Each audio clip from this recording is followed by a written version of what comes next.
সে মানে টিনেজ বয়সে হয়ে থাকে এরকম একটা ঘটনা। আচ্ছা ওকে। তখন বলতেছে যে মা সেম এরকম একটা ঘটনা আমি জীবন কাহিনীতে এরকম শুনেছি। হ্যাঁ, তো তুমি এটা শুনে দেখো, তোমার ভালো লাগবে। তো ওই যে আমার শুরু হলো নেশা। তো বেশিরভাগ সময় দেখা যাচ্ছে আমি লেখালেখি করার সময় দেখা যাচ্ছে কানের মধ্যে আপনাদের জীবন গল্পগুলো যে কোনো একটা যেটা ভালো লাগে, যেমন গতকাল রাতে শুনেছি রিমিটটা। তো ওটা শুনে আমি কিন্তু সত্যি কথা যেটা বলবো, মানে আমি প্রেশারের ওষুধ খাই, প্লাস আমার একটা নার্ভের ওষুধ আছে, তারপরে আমাকে একটা অল্প পারে ঘুমের ওষুধও খেতে হয়, কিন্তু তারপরে ভোর 5টা পর্যন্ত আমি চোখ এক করতে পারিনি। হ্যাঁ, যদি কেউ বলে যে আপনি 38 বছরের বয়স্ক মহিলা হয়ে কেন রিমির গল্পটা আপনাকে এত ইফেক্ট করলো কেন? হ্যাঁ, ওই যে রিমির কান্নাটা, এবং আমি চিন্তা করলাম আমার না কেন জানি যে কোনো কাহিনী শুনলে মনে হয় কি ওইটা মনে হয় আমি হয়ে গেছি, এরকম মনে হয় মাঝে মাঝে আমার মনের মধ্যে। Thank you so much. খুব ভালো একটা সূচনা বোধহয় হলো আজকের এই অনুষ্ঠানে। আপনার মেয়ে শোনে তার মানে এই অনুষ্ঠান? হ্যাঁ, আমার 2 মেয়ে শোনে। আচ্ছা, তো আপনার বড় মেয়ে কি করছে? আমার বড় মেয়ে এখন নর্থ সাউথে আর্কিটেকচার ইঞ্জিনিয়ারিং ভর্তি হয়েছে। ও শোনে এই প্রোগ্রামটা? জি, ও শোনে। বিউটিফুল। সো হ্যালো বলে দিলাম আমরা আমাদের এই অনুষ্ঠান থেকে। এবং আপনার ছোট মেয়েটা ক্লাস 9 এবার 10 উঠবে। আচ্ছা, তো আজকে এই যে ভদ্রমহিলা যিনি আছেন রিমা, তার জীবন গল্পটা আসলে কি আমরা ধারাবাহিকভাবে আপনাদের সামনে উপস্থাপন করতে যাচ্ছি। এবং আপনি বলুন না, আপনার মতো করেই বলুন, আপনি কোথা থেকে শুরু করতে চান? অ্যাকচুয়ালি আমার শৈশব থেকে আমি শুরু করব। তো শৈশব তো আসলে খুব ছোটকালের কথা কিছু মনে থাকে না কারোর, সেগুলো হচ্ছে সবার বাবা মার কাছ থেকে শুনে তারপরে হয়তো আমাদের বলতে হয় ছোটকালে এরকম করতাম ওরকম করতাম। তো আমার যতদূর থেকে মনে আছে আমি তখন থেকে শুরু করব আর কি। তো আমি যেটা, আমার বাবা ছিলেন রোশন হারের ইঞ্জিনিয়ার। আমার বাবারা হচ্ছে 13 ভাই বোন এবং আপন 13 ভাই বোন, মানে একই মায়ের পেটে 13 ভাই বোন? জি। আমার দাদির মোট সন্তান ছিলেন 18 জন, 13 জন বেঁচে ছিলেন লাস্ট পর্যন্ত। আপনার দাদি কি বেঁচে আছেন? জি, আমার দাদি গত 2 বছর হয়েছে মারা গিয়েছে। মাশাআল্লাহ। আমি তো অবশ্যই, এটা আসলে ওই দাদিদের আমলে এটা সম্ভব। আমার মনে হয় না যে বর্তমান আমলে কোনো মেয়ে বা ভদ্রমহিলা যদি কেউ শোনেন তিনি সেন্সলেস হয়ে যেতে পারেন, মানে ওই স্টেজ যাওয়া তো অনেক বড়ের বিষয়। ওকে, হ্যাঁ বলেন প্লিজ। তো আমার যতটুকু মনে আছে, মানে আমার ছোট ফুপু আর আমি, মানে আমার যেটা 11 নম্বর ফুপু আর কি, মানে আমি এখানে বলতে চাচ্ছি যে আমার ফুপু হচ্ছে 11টা। আচ্ছা। বাবা চাচা 2 জন, মোট 13 জন। আচ্ছা। তো বাবা হচ্ছে একদম 13 ভাই বোনের বড়। ও ওকে, মানে সবার বড়। এই 13 জনের মধ্যে আমার বাবা সবচেয়ে বড়। জি। আর ছোট চাচা হচ্ছে 6 ফুপুর পরে, মানে চাচা বাবার থেকে অনেক ছোট। তো আমাদের শৈশবটা এরকম ছিল যে আমরা যতটুকু শুনেছি যে আমার দাদা ভাই মানে গ্রামের খুব গণ্যমান্য একজন লোক ছিলেন, চেয়ারম্যানও ছিলেন। তিনি খুবই জাঁকজমক বর্ণাঢ্য জীবনযাপন করতেন এবং মোট কথা আমাদের পূর্বপুরুষরা জমিদার ছিলেন। যে এই বাড়িটা এখন আর নেই, তবে তো ওইটার ভগ্নাংশ এখনো আছে, কিন্তু এখন আমরা সব বংশধররা ছড়াই ছিটে গিয়েছি। মানে ওটা কোথায় আছে? এটা কুষ্টিয়ার জমিদার ছিলেন আপনার দাদা? আমাদের কুষ্টিয়ার জমিদার, মানে আমাদের শহর থেকে একটু ভিতরে। আচ্ছা আচ্ছা, ওকে ওকে। তো যাই হোক, ওইভাবে আমরা সারা জীবনই শুনে এসেছি এবং আমরা এলাকায় গেলে ওরকম সম্মান নিয়ে থেকেছি। দাদা ভাইকেও দেখেছি। আমি দাদা ভাইকে খুব বেশি দেখিনি, 4 বছর বয়সে যতটুকু দেখা যায় আমার মেমোরিতে দাদা ভাই চেহারা খুব বেশি স্পষ্ট না। দাদা যান মারা যাওয়ার পরে তখন বাবা ফিল করেন যে দাদিকে একা বাড়িতে রাখা যাবে না, কারণ আমার ছোট ছোট অনেকগুলা ফুপু টুপু আছে। তো তখন আমার বাবা একদম সবাইকেই নিয়ে আসেন, আর আমার চাচু অনেক আগে থেকেই আমাদের কাছেই থাকতেন। একটা জিনিস আমি বুঝতে পারছি যে আপনার বাবা যেহেতু বড় ছিলেন, আপনার দাদার অ্যাবসেন্সে উনি আসলে সবার অভিভাবক হিসেবে দায়িত্ব পালন করেন। দাদা এবং মা, আমার মাও প্রচন্ড ইফোর্ট দিয়েছে সংসারের পেছনে, সেটা মানে না বললেই নয়। তো বাবা হঠাৎ করে একদিন দেখলাম যে একজন মানে বাসায় হারমোনিয়াম, ডুগি, তবলা এরকম নিয়ে আসে। আমি একটু ইন্টারাপ্ট করছি এখানে, সেটা হচ্ছে যে আপনারা কয় ভাই বোন ছিলেন? ও, আমরা 3 ভাই বোন। 3 ভাই বোন ছিলেন? জি। আপনি বড় সবার? না, আমার ভাই বড়, আমি মেজো, ছোট ভাই। আচ্ছা, তো আপনি যে সময় মেমোরি দিয়ে শুরু করলেন, এটা কত বছর বয়সে আপনার? এটা আমার 4 বছর বয়স। 4 বছর বয়সে, মানে স্কুলে তখনও ভর্তি হননি? মানে তখন স্কুলে যাব, সেই বছরই হয়তো স্কুলে ভর্তি। ঠিক আছে, হ্যাঁ বলুন। তারপরে বাবা ডুগি, তবলা, হারমোনিয়াম নিয়ে আসছে, করছে। তা আমরা তো সবাই খুব লাফালাফি করতেছি, কারণ পাশে তো আমি একা না, আমার ছোট ছোট আরো ফুপুরা ছিল। আমি বললাম না যে আমরা সবাই একসঙ্গে থাকতাম। তো বাবা এটাতে কি হবে, তখন হঠাৎ করে পরের দিন সকালে দেখলাম যে একটা লোক আসতেছে এবং খুব মেলি ভাব আর কি। তো আমরা বুঝতেছি না, তা আমাকে এসে বলতেছে যে এই বাবু এদিকে আসো, মানে এরকম করে আর কি। নাচের শিক্ষকটা একটু এরকম মিলি ভাষায় কথা বলে। তো আমার একটু কেমন লাগতেছে, বাসায় সবাই খুব হাসাহাসি করতেছি এরকম। আবার আমাকে ওই ঘরে যখন বাবা ডেকে নিয়ে গেছে যে আজ থেকে উনি তোমাকে নাচ শেখাবেন, আর আশেপাশ থেকে ফুপু টুপুরা উকি ঝুঁকি দিচ্ছে, মানে ছোট একটা ফ্যামিলিতে যা হয় আর কি, উকি ঝুঁকি দেওয়া কি হচ্ছে ওই ঘরের মধ্যে, এরকম একটা বিষয়। তো যাই হোক, আমি একটু একটু করে নাচ শেখা শুরু করলাম। তারপরে বাবা উনি আসেন, নাচতে আমার ভালোই লাগে, কারণ আমি যেটা শুনেছি আমি নাকি ছোটকাল থেকে মানে অনুকরণ প্রিয় ছিলাম খুব আর কি। মানে যে যেভাবে কথা বলতেছি, যে যেভাবে হাঁটতেছি তার পিছ পিছে ওইভাবে দুষ্টামি করে হাঁটতেছি এরকম আর কি। আর আরেকটা কথা বলি যে আমাদের ফ্যামিলিতে যেহেতু আমার 11টা ফুপু, একটা চাচা, আর তখন শুধু ভাই বোন বলতে আমরা 3 জন, তার মধ্যে মেয়ে আমি একজন। আর আমি ছোটকালতেই স্বভাবত একটু স্বাধীন চেতা, কারণ আমার বড় ভাইটা অসম্ভব ভদ্র এবং ভালো। আর আমি দেখতাম যে যেহেতু এত বড় একটা সংসার, এখানে জেদ না করলে কিছু পাওয়া যাচ্ছে না সহজে। খাবো না, হুমকি দিয়ে দিচ্ছি, আমাকে এখন এই নখ পলিশ টেনে দিতে হবে এরকম আর কি। তো কারণ আমাকে দিতে হলে আমার ছোট ফুপুটা হয়তো মন খারাপ করবে, কিন্তু আমার তখন তো সেই সেন্সটা নাই। আমার আমার লাগবে, আমাকে দিতে হবে, আমাকে দিবা না কেন, এরকম একটা।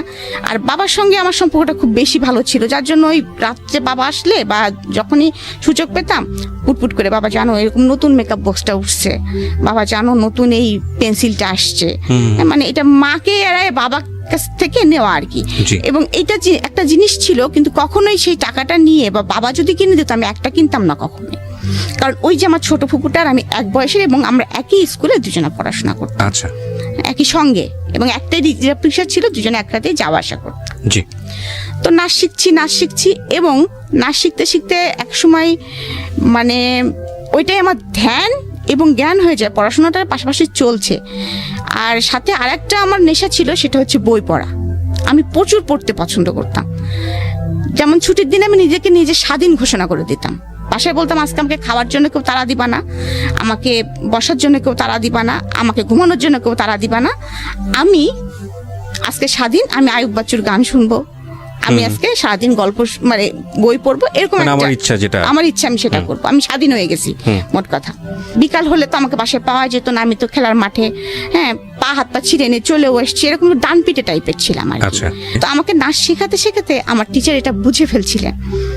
তো উনার অবদান আমার জীবনে অনেকখানি, মানে উনাকে আমি গুরু হিসেবে সারা জীবন ভক্তি করে যাবো, ততদিন বেঁচে থাকবো, মানে নাচের এই গুরু।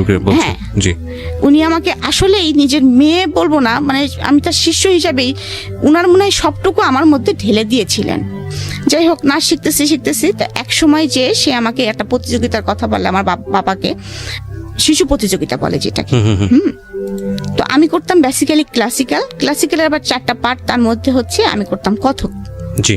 তো আমি ফার্স্ট যখন এরকম পার্টিসিপেট করলাম, তো সেবার আমি কিছু মানে মোটামুটি জেলা পর্যন্ত আসছি, বিভাগ পর্যন্ত আসছি, ঢাকায় এসে আমি কোনো প্লেস করতে পারিনি। আচ্ছা, মনটা অনেক খারাপ হয়েছে, স্বভাবতই ছোট বাচ্চা মানুষ কান্নাকাটি তো করবোই, কান্নাকাটি করছি তো আমাকে উনি সবসময় ইন্সপিরেশন দিয়ে যেতেন, বলতেন না তুমি বেটার করবা, আসলে তুমি তো ঢাকাতে শেখো না, মফস্বলের নাম শুনলে ওরা একটু নাক সিটকায় আর কি, এরকম করে আমাকে অনেক কিছু বলতেন। তো যাই হোক, পরে আবার তার পরের বছর আসলাম, সেটা হলো শিক্ষা প্রতিযোগিতা। এটা স্কুল ভিত্তিক, স্কুল থেকে আসতে হয়, স্কুল থেকে নাম লেখাতে হয়। তো সেবার যখন আসলাম, তো সেবার আসার পরে আমি আমাদের জেলাতে তো আমি ফার্স্ট হলাম, বিভাগে এসে আমি সেকেন্ড হলাম। আচ্ছা, সেকেন্ড হলাম। প্রত্যেক বিভাগের ফার্স্ট যারা তারা আসবে, সেবার হঠাৎ করে আবার নিয়ম হলো যে ফার্স্ট সেকেন্ড 2 জন আসবে। আচ্ছা, তো আমার বাবা আমাকে কিছুতেই নিয়ে আসবে না। তো বাবা বলছে আমার তো অফিস থেকে সময় বের করা খুব টাফ। তারপরেও বাবা আমার জোড়াজুড়ি দেখে এবং স্যারের জোড়াজুড়ি দেখে বাবা আমাকে নিয়ে আসলেন। তো আমার মনে আছে যখন আমি আসলাম, তখন আমি নাচ তো আমি তুলেছি, ক্লাসিক্যালটা তুলেছি, তোলার পরে তারপরে যখন আমি রিহার্সেল করতাম, আমার একবার নাচার পরে কি 2বার নাচার পরে আমার মনে করেন জামা চেঞ্জ করতে হতো, এমন অবস্থা, মানে ঘেমে যেতাম। আমাদের ক্লাসিক্যাল তো কত্থক নৃত্য, তো আমাদের কিছু কয়েকটা ওয়ে থাকে, সালামি দিতে হবে, মানে কয়েকটা নাচের কয়েকটা পার্ট থাকে যেগুলো থাকতেই হবে। তো উনি আমাকে প্রথমেই যখন দিলেন, আমি স্টেজে ঢুকবই ঘুরতে রাউন্ড দিতে, এবং এই রাউন্ডটা ছিল 34টা রাউন্ড। কতগুলো? 34টা। একটা স্টেজ কভার করে যখন ঘুরতে ঘুরতে ঘুরতে ঘুরতে ঘুরতে ঘুরতে ঘুরতে জাস্ট মাঝখানে এসে আমাকে দাঁড়াতে হবে। ওকে, মাঝখানে এসে আমাকে এভাবে দাঁড়ায় পড়তে হবে জাস্ট। ওকে, হ্যাঁ, তো এই 34টা ঘুরলেই পরে ব্যালেন্স ঠিক রাখা কিন্তু অনেক চাপ। আমাদের তো দুটো ঘুরলে মোটামুটি পড়ে যাওয়ার মতো অবস্থা। আমাদের তো আমি 4 বছর বয়স থেকে ক্লাসিক্যাল করতেছি, অভ্যস্ত হয়ে গেছে, প্র্যাকটিস হয়ে গেছে। অনেক কঠিন একটা মানে নাচ, যখন ওই বয়সে আমার করার কথা না, উনি তুলে দিলেন আমাকে। তো আমার মনে আছে আমাদের বিচারক ছিলেন শিবলি, তারপরে নিপা, শিবলি মোহাম্মদ, হ্যাঁ হ্যাঁ, আর সাথে আরেকজন ছিলেন, তার নামটা আমি মনে করতে পারতেছি না এই মুহূর্তে। তো যাই হোক, 3 জন বিচারক ছিলেন। যখন আমি নাচটা শেষ করলাম তখন আমাকে বলল, বাবু তোমার সাথে কে এসেছে? তো আমি বললাম যে আমার সঙ্গে বাবা এসেছে, মা এসেছে। বাবাকে ডাকো। তখন তো আমাদের ক্যাসেট প্লেয়ার ছিল, ক্যাসেট প্লেয়ারের যুগ আর কি। তো আমার বাবাকে ডাকলেন, ডাকার পরে কি বলবো, আমার গুরুজি আর কি বলবো, শিবলি মোহাম্মদ, হ্যাঁ মোহাম্মদ, উনি বললেন ও এত ভালো নেচেছে আর এত সুন্দর পায়ের কাজ, আর সেকেন্ডলি ওর পায়ের কাজ আর ওর হচ্ছে আর্ট। তো আমরা বাধ্য হয়েছি যে মানে নিপাকে বলেছি তুই ওর পা দেখ, আমি ওর আর্ট দেখি। মানে একবারে 2টা জিনিস আমরা ফলো করতে পারিনি। আমার বাবাকে এটা বললেন এবং বাবাকে অনুরোধ করলেন যে আপনি নাচটা ছাড়াবেন না আপনার মেয়েকে। সে তার পাটা খুব মানে ক্লাসিক্যালের জন্য যেটা দরকার, তার পায়ের কাজটা অসাধারণ। ওকে, চমৎকার। আমরা এখান থেকে একটা বিরতি নিতে চাই প্রিয় শ্রোতা। আপনারা শুনছেন মিস্টার ম্যাঙ্গো ক্যান্ডি প্রেজেন্টস জীবন গল্প। আপনারা বুঝতেই পাচ্ছেন যে আজকে রিমার যে জীবন গল্পটা, সেটা খুব হ্যাপি স্টার্টিং এবং খুব চমৎকার একটা ফ্যামিলিতে তার বড় হওয়া। চমৎকার বলছি এই কারণে যে আমাদের আজকের সময়ে এই শহরের জীবনে, অন্তত শহরের জীবনে কিংবা গ্রামীণ জীবনেও বোধহয় খুব একটা যৌথ পরিবার দেখা যায় না, এবং এতটা ভাই বোনের পরিবার খুবই বিরল। যৌথ পরিবারে বড় হওয়ার একটা মজা হচ্ছে যে সুখ দুঃখ আনন্দ ওখানে খুব হইচই করে ভাগাভাগি করা যায়। প্রাইজ দিলেন এবং আমাকে, আমার মনে আছে অনেকগুলি বই দেওয়া হলো। হ্যাঁ, মানে অনেক, মানে কি মিনিমাম 22-23টা, মানে এত বড় একটা বই আমি ছোট মানুষ টেনে আনতে পারছিলাম না। আর আমি একেতেই ছোট মানুষ, আর দেখতে শুনতে তো এমনিই ছোট মানুষ, কারণ আমি লম্বা হই নাই, তারপরে মানে সেই কমপ্লেন খাই নাই, তুই বেড়ে উঠি নাই। হ্যাঁ, তো এরকম একটা অবস্থা। যাই হোক, আরো শুকনা ছিলাম তখন। তো আমি স্টেজ থেকে টেনে আনতে পারতেছি না, এটা খুব একটা হাস্যকর ব্যাপার হয়ে যাচ্ছে সবার কাছে। তো আমার যাই হোক, বাবা আমাকে হেল্প করতেছে, করতেছে। তারপরে তো আমি রূপার মেডেল পেয়েছি, এটাও একটা খুব মানে মজার বিষয়। যখন এলাকাতে গেলাম সম্বর্ধনা হলো, তো এভাবে চলতেছে, আমি নাচ শিখতেছি। তো তখন থেকে আমার শুরু হয়ে গেল মনের ভিতরে একটা, মানে তখন তো ক্লাস 8-এ 9-এ উঠেছি কেবল, তো তখন তো আমি একটু একটু বুঝি। তখন কিন্তু আমার একটা মানুষের একটা এম থাকে কিন্তু, যে আমি এই লাইন ধরবো, বা আমি ইঞ্জিনিয়ার হব, বা ডাক্তার হব, বা আমি যাই কিছু একটা হব, আমাকে জীবনে তো কিছু একটা হতে হবে। কারণ আমি দেখে এসেছি ছোটকাল থেকে যে আমার ফ্যামিলিতে আমার চাচু এস্টাবলিশড, খুব ভালো পর্যায়ে আছে, সে জয়েন্ট সেক্রেটারি, এখন হচ্ছে অতিরিক্ত সচিব। আচ্ছা। তো তখন প্রথম যখন ম্যাজিস্ট্রেট হিসেবে সে জয়েন করেছিল, তখন প্রশাসন লাইনে ছিল সে। বাবাকে দেখেছি, বাবা ইঞ্জিনিয়ার। তারপরে আরো ফ্যামিলি আনুষঙ্গিক ফুপা টুপো মোটামুটি একটা নাইস একটা ইয়া। এদিকে কিন্তু একটা বিষয় আমি আপনাদেরকে আর কি অবগত করতে চাচ্ছি, যে আমি নাচ শিখছি বলে খুব স্মুথ ভাবে শিখছি এটাও কিন্তু না। কারণ যতই হোক আমরা Bangali family, conservative family, secondly conservative, secondly যৌথ ফ্যামিলি, তারপরে আরেকটা বিষয় আছে মফস্বলে বাস করি। রাইট, মফস্বলে বাস করি। আর আমাদের যেহেতু যৌথ ফ্যামিলি, সেহেতু মানে 12 রকম মানুষ, 12 রকম মন, 12 রকম কথা। জি। তো এরকম চলতেছে। আমার কিন্তু মনের ভিতরে আমার একটা স্বপ্ন, মানে আমার নাচ মানে একটা স্বপ্ন হয়ে গেছে। তো চাচু তখন এই কয়দিনে কি ঘটে গেছে সেটার জন্য চাচু এসে, আর আমার অভ্যাস ছিল চাচুর পিস ঘোরা, আর চাচুর ঘাড়ে চড়ার অভ্যাস ছিল খুব বেশি। তো আমাকে ঘাড়ে চড়ায় চাচু ওই পেটে একটা এরকম ই করে বলতো রেডিও অন। হ্যাঁ, আর আমার তখন শুরু হয়ে যেত আর কি, বাসায় কদিনে কি হয়েছে জানো, যাচ্ছে এটা হয়েছে, এটা হয়েছে। মা বাবাকে ধরে বকা দিয়েছিল, ভাইয়া এরকম দুষ্টামি করেছিল, কি ছোট ফুপু ফুল আপডেট আপনি দিয়ে দিলেন এক সপ্তাহে, চাচাকে পুরো দিয়ে দিতাম আর কি। ওকে। তো এরকম একটা মজার লাইফ আমার চলতেছে আর কি, খুবই মজার। মানে আমি আসলে আমার ছোট শৈশবটা মনে হয় এখনো মাঝে মাঝে স্বপ্নে দেখি। তো আমার টিচার আমাকে নাচ শেখাচ্ছেন এবং একদিন আমাকে শাস্তি দিলেন যে তুই যেহেতু এটা 30 বার প্র্যাকটিস করিসনি, তো শাস্তি আজকে সারাদিন তুই নুপুর পরে থাকবি। বললো সারাদিন তুই নুপুর খুলতে পারবি না, খাবি নুপুর পরে, গোসল করবি নুপুর পরে, এবং তোকে 100 বার প্র্যাকটিস করতে হবে। ওকে। কারণ তার আগে আমার নতুন করে একটা প্রোগ্রাম ছিল। ওকে। তো আমিও জেদ হয়ে গেল, ঠিক আছে তাই হবে, হ্যাঁ তুমি আমাকে বকা দিলা, এরকম আমার সবসময় এরকম ছিল, তুমি আমাকে বকা দিলা তো ঠিক আছে। তা মা এত বলছে তুই নুপুর খোলা, আমি বলছি, না আমি 100 বার প্র্যাকটিস করবো। ওইরকমই মা হয়তো একটু খাওয়াই দিচ্ছে, খাচ্ছি, তারপরে আবার ক্যাসেট ছেড়ে আবার প্র্যাকটিস শুরু করতেছি। এমন হলো সারাদিন নুপুর বেঁধে রাখাতে আমার পা ফুলে গেল। তারপরে তো যাই হোক, পরের দিন যখন আমার টিচার আসছেন, বাবা খুব রেগে গেছেন।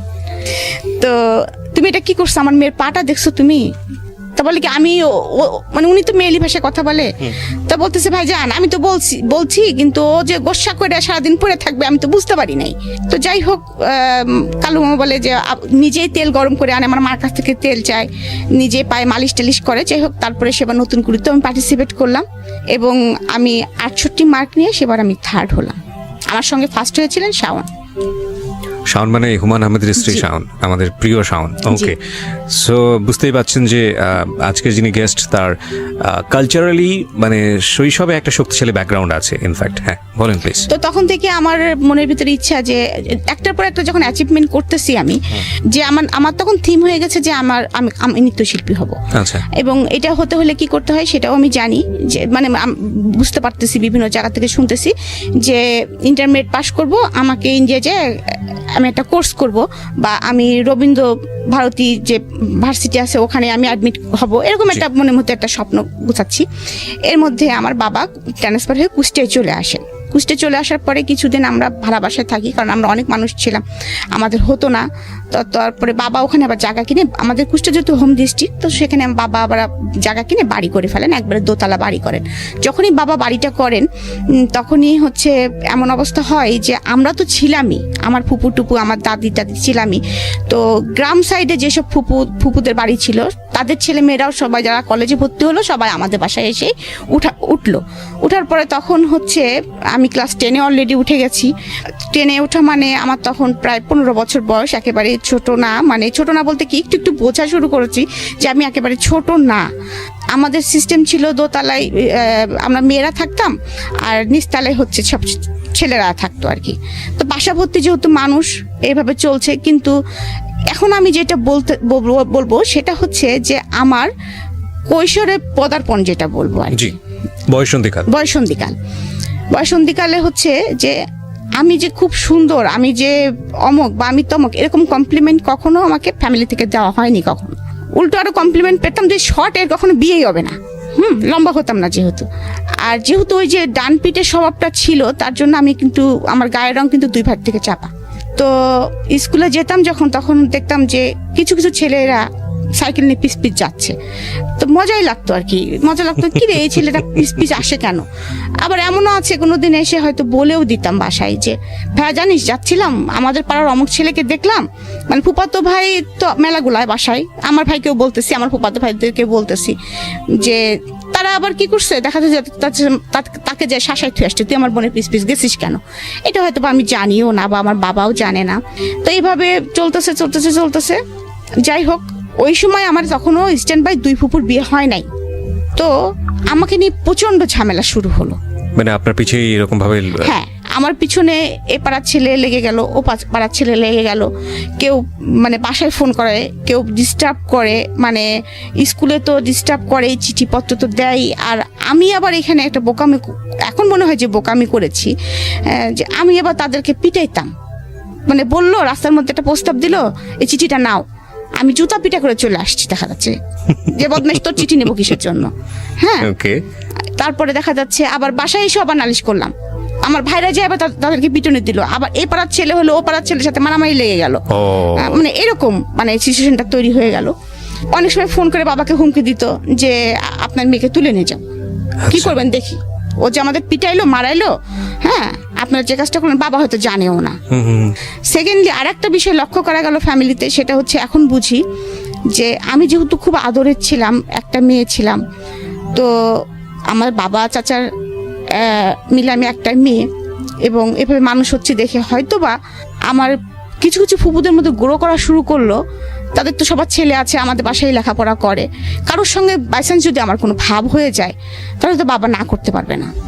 ওকে, আমরা এরকম একটা কমপ্লেক্স সিচুয়েশন থেকে একটা ছোট্ট বিরতি নিতে চাই প্রিয় শ্রোতা, সেকেন্ড বারের মতো। আপনারা শুনছেন মিস্টার ম্যাঙ্গো ক্যান্ডি প্রেজেন্স জীবন গল্প, আমি আরজি কিবরিয়া আপনার সঙ্গে রয়েছি। প্রিয় শ্রোতা, আপনাদের সবার জন্য একটা বিশেষ সেগমেন্ট যুক্ত হলো আজকে থেকে মিস্টার ম্যাঙ্গো ক্যান্ডি প্রেজেন্স জীবন গল্পে। সেটা হচ্ছে এখন থেকে অনুষ্ঠান চলার কালীন সময়ে আমি আপনাদের সঙ্গে ইউটিউবে চ্যাট করব, এবং সেটা হবে আমার ইউটিউব চ্যানেলে। যারা এই মুহূর্তে আমাকে শুনতে পাচ্ছেন ঠিক রাত 12টায়, আমি আবারও বলছি ঠিক রাত 12টায় আমার চ্যানেল থেকে এই আজকের অনুষ্ঠানের ভিডিও ফুটেজ ওখানে প্রিমিয়ার করা হবে, এবং সেটা হবে লাইভ আকারে। সো আপনারা যারা আমাদের এই অনুষ্ঠানে শুনছেন, যারা সরাসরি গেস্টের সঙ্গে কথা বলতে চান কিংবা আমার সঙ্গে কথা বলতে চান, চলে আসুন আমার ইউটিউব চ্যানেলে। অনুষ্ঠান চলাকালীন সময় আমি আপনাদের যত রকমের কোয়ারি আছে, যা রকমের মন্তব্য আছে, সব কিছু পড়বো এবং আমি রিপ্লাই দিব ওখানে। আমার ইউটিউবের ঠিকানা হচ্ছে www.youtube.com/rjkibriya.fm। আমি আবারও বলছি www.youtube.com/rjkibriya। আমাকে একদিন ডেকে বললেন যে মা, তুমি কারোর সঙ্গে এত ক্লোজ হয়ে না, তুমি তো সবার সঙ্গে খুব বেশি মেশো, হ্যাঁ, তুমি একটা জিনিস মনে রাখবা যে তোমার নিজের ভাইয়া ছাড়া এখানে তোমার কেউ আপন ভাইয়া না। আর তুমি যদি রাস্তার একটা ছেলে ধরে নিয়ে আসো মা, সেটা আমি মেনে নিব, কিন্তু তুমি যদি আমার কোনো আত্মীয়তার সঙ্গে আত্মীয়তা করো, তাহলে আমি সেটা তুমি মেনে নিব না। কারণ তুমি এখন বড় হয়েছো মা, তোমাকে এই কথাটা আমার বলা প্রয়োজন।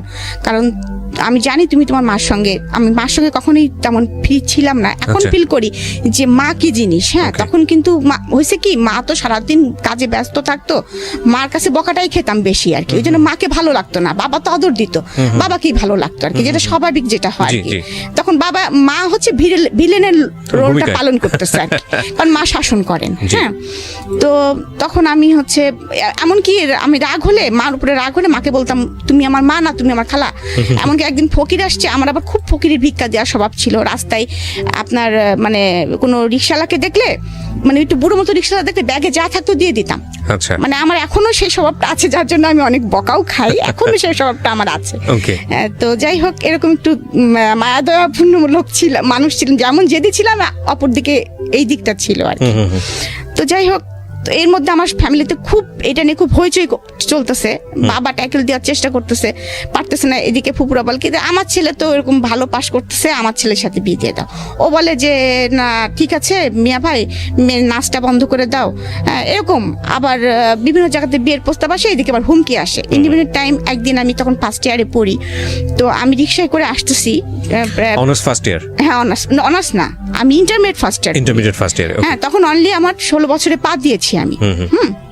তো আমি কুষ্টিয়া সরকারি কলেজে পড়তাম। জি। তো আমি কলেজ থেকে আসতেছি দুপুরের টাইম, একটু নিরিবিলি, 3:30 বাজতো আমাদের ক্লাস শেষ হতে হতে। আমার ছোট ফুপুর আমি একসঙ্গে যেতাম। তো সেদিন ছোট ফুপু আর জাননি কি কারণে, যে কোনো কারণে হোক। তো হঠাৎ করে আমরা পিছনে একটা ছেলে ঘুরতো, এরকম, আমি নামটা এখন বলতে চাচ্ছি না। তাকে দেখে যে আমার কখনো ভালো লাগেনি, এটা কিন্তু বললে মিথ্যা কথা বলা হবে। মানে আমি তাহলে আপনি পুরো গল্পটাই আসলে শুনতে চাই। গল্পটা বলি এরকম, সেই ছেলেটা আমার সাথে পড়তো জেলা স্কুলে। আচ্ছা, একই ক্লাসমেট, একই পাড়ায় বাড়ি, পাশাপাশি বাড়ি আমাদের। হ্যাঁ, তো ওরা অনেকগুলি ভাই, তো আমাদের সাথে সম্পর্ক ছিল খুব ফ্যামিলিগত আর কি। হ্যাঁ, তো ও যখন আমাদের একটা, তখন আমার তো অবজেক্টিভের যুগে পাশ করা, অনুপম নামে একটা গাইড ছিল। হ্যাঁ, তো একদিন আমাকে বলতেছে রিমা তোর কাছে অনুপম গাইড আছে? তাই আমি বললাম যে হ্যাঁ আমি ওটা কিনেছি। হ্যাঁ, তো আমার কাছে ওই গাইডটা নিয়ে গেল, নিয়ে যাওয়ার পরে 2 দিন পরে গাইডটা যখন ফেরত দিল, আমাদের একটা চিঠি দিল। তো চিঠিটা দেওয়ার পরে চিঠিটা পড়লাম, আমি তো চিঠি তো আর একা পড়ি নেই, চিঠিটা মানে বইটা খুলতে দিয়ে চিঠি পড়লে এর মধ্যে একটা জিনিস আছে, দেখিস পাড়ার ছেলে। কিন্তু আমি আমার ছোট ফুপু তো একদম বান্ধবী। হ্যাঁ, ফুপু দেখ, মানে তার নামটাই আর কি বলে ফেলতে যাচ্ছিলাম আর কি। তো ও আমাকে এরকম চিঠি দিয়েছে, ওই দেখি কি লিখেছে, যখন ওই বয়সে যেটা হয় আর কি। 2টা চিঠি দিয়েছে, তার মধ্যে আবার আর্টও করেছে, 2টা পায়রা একটা লাভ নিয়ে উঠে চলে যাচ্ছে আর কি, এরকম কিছু আর কি। হ্যাঁ, তো ভালোবাসা না ভালো লাগা না, কিন্তু বিষয়টা হচ্ছে পেটের মধ্যে প্রজাপতি কিন্তু উঠতেছে, মানে একটু ভালো লাগা তো তখন বুঝি আর কি। যাই হোক, তখন ওই পর্যন্ত তো আমি তখন ওকে বলতেছি কি, তো একদিন আমাকে জিজ্ঞেস কর, মানে ওই ছেলেটা সরাসরি একদিন আমাকে জিজ্ঞেস করে। যাই হোক, সবসময় তো মাঠে খেলাধুলা হচ্ছে, দেখা সাক্ষাৎ হচ্ছে। তখন বলতেছে কি, তোকে চিঠি দিছিলাম, চিঠিটার উত্তর দিলি না। তা আমি বললাম, চিঠির উত্তর দিয়ে কি তুই জুতার বাড়ি খাবি? হ্যাঁ, ভাই শুনলে তোরা কি করবে তো জানিস? মানে ওর বড় ভাই আর আমার বড় ভাই আবার একদম জানে দোস্ত। হ্যাঁ, তখন আমি বলতেছি কি, ভাই শুনলে তোকে কি করবে জানিস? আমি লিটন ভাইকেও বলে দিবে কথা, আমার ভাইকেও বলে দিবে এই কথা। তখন তখন ও বেচারি আমার পিছনে এরকম ঘুরতেছে, আমি কোনো পাত্তা দিচ্ছি না, কিন্তু ভালো লাগাটা কিন্তু আমার ভিতরে আমার একটু আছে যে ভালো লাগতেছে। ও যখন পিছন পিছন ঘুরে বা আমার বাসার সামনে দিয়ে যায় যখন, তখন কিন্তু আমি ছাদে উঠি, দেখি যাচ্ছে, এরকম আর কি। মানে আপনার ভিতরে একটু ভালো লাগে কিন্তু আপনি সেটা বুঝতে দেন না। হ্যাঁ, বুঝতে দেয় না, কিন্তু ওই ভালো লাগাটা কি ভালোবাসা আমি এটা তখনও বুঝি নাই। আচ্ছা, ইন্টারমিডিয়েট ফার্স্ট ইয়ার। হ্যাঁ, ইন্টারমিডিয়েট ফার্স্ট ইয়ার, বুঝতেছি না আর এই বিষয়ে কোনো, তখন তো মোবাইলের যুগও না, কিছুই না, তখনকার যুগটাই ছিল তো এরকম যে একটু চোখে দেখা দেখি হলো, একটু গোপনে হয়তো একটু বাগানে আগানে যারা একটু কথা হলো, এই তোমার এই চিঠিটা এই টাইপের আর কি পরিবেশ শুরু হয় না। তারপরে আমরা যৌথ ফ্যামিলিতে বিলং করি, রাস্তাতে হাঁটতে গেলেও দেখাচ্ছে কোনো না কোনো ভাইয়ের সাথে দেখা হয়ে গেছে, একটু তার সাথে কথা বলছিলি, এরকম একটা অবস্থা। তো আমাদের তো কোনো রকম স্বাধীনভাবে কোনো কিছু করার মতো পরিস্থিতি নাই। তো যাই হোক, এরকম পরিস্থিতি চলতেছে, এইদিকে আবার আমার হঠাৎ করে বাসার মধ্যে এরকম চলতেছে। হঠাৎ করে ওই ছেলেটা ভালো ছিল লেখাপড়ায়, কি হয়েছে কোনো সঙ্গ দোষে বা কোনো কিছু কারণে একটু খারাপ হয়ে যায় মানে শুনতাম আর কি, নেশা টেশা করে। আমি যখন ম্যাট্রিক পরীক্ষা দিয়েছিলাম তখন ওরা ম্যাট্রিক পরীক্ষা দেওয়ার কথা ছিল, কিন্তু দেয়নি। এনিহাউ সে কেন কারণে দেয়নি, তো যাই হোক, কিন্তু আমার পিছনে ঘুরতোই। তা আমি মাঝে মাঝে বলতাম যে তুমি ম্যাট্রিক পরীক্ষা দিলা না, তুমি করলা না, তা তুমি হচ্ছে আমার পিছনে ঘুরো কি করে, তুমি তো এখন আমার জুনিয়র হয়ে গেছো। তো এই কথাগুলো কিন্তু মার কানে বাবার কানে প্রতিনিয়ত যাইতো, যে ও আমাকে এরকম খুব ডিস্টার্ব করতো। এবং আমি তখন কিন্তু অলরেডি বোধ বুদ্ধি হয়ে গেছে যে না, এরকম করা যাবে না। হ্যাঁ, কারণ ও যেহেতু ম্যাট্রিক পরীক্ষা দেয়নি, খারাপ ছেলেদের সাথে মিশে গেছে, ভালো লাগাটা আমার দূর হয়ে গেছে, সোজা কথা, আর ভালো লাগাটা নাই। তো তখন একদিন আমার মা ওকে যে বলতেছে যে তুমি যে ওকে এরকম হুমকি দামকি দিচ্ছ, তুমি কি জানো বাবা, তুমি যে এমনি তোমাদের সাথে আমাদের খুব ভালো একটা সম্পর্ক, সেকেন্ডলি তোমার সাথে আমার মেয়ে বেদি, তুমি কি পারবা, তুমি ওর থেকে ছোট ক্লাস, তুমি লেখাপড়া করনি, তারপরে তুমি যে মস্তানি হস্তানি করে বেড়াও, আর আমার মেয়ে জুতা কয়টা আর কতগুলো জামা তুমি জানো, ও কতগুলো জুতা পরে, কতগুলো জামা পরে, ও কোনো জামার সাথে ম্যাচিং করে ছাড়া জুতা স্যান্ডেল জামা পরে না, তুমি তো এগুলো পারবা না বাবা, তুমি খালি খামাখাওকে কেন ডিস্টার্ব করতেছো, ও তুমি অ্যাফোর্ড করতে পারবা না। যাই হোক, আমার মা এই ডায়লগটা মনে হয় সবাইকেই দিতেন, যে ফোন করতো তাকেই মনে হয় ডায়লগটা দিতেন। এটা একটা মজার বিষয় যে আমার জুতার খরচ কেউ অ্যাফোর্ড করতে পারবে না। হ্যাঁ, কারণ আমার জুতার প্রতি খুব দুর্বলতা ছিল, আমি প্রচুর জুতা কিনতাম। যাই হোক, তো এরকম একটা পরিস্থিতি, কলেজ থেকে আসতেছি আমি, আসার পরে আপনাকে কি বলবো আর কি, হঠাৎ করে কয়েকটা ছেলে আমার রিক্সাটা ঘিরে ধরে, মানে আমি যেটা একদম অপ্রস্তুত ছিলাম, এবং পরে দেখি ও আছে সাথে। তো অনেক কথা কাটাকাটি হচ্ছে ওর সাথে আমার, ও বলতেছে তুই এখনই যাবি আমার সাথে, তোকে আমি এখনই বিয়ে করবো, তুলে নিয়ে যাই বিয়ে করবো, দেখি কার ক্ষমতাকে ঠেকায়। আমি বলছি কেন তোমার সঙ্গে আমি যাবো, তুমি কেন আমাকে বিয়ে করবা, আর তুলে নিয়ে বিয়ে করার কেস, তোমার বিয়ে করতে হলে আমার বাসায় আসো, খালাম্মাকে বলো।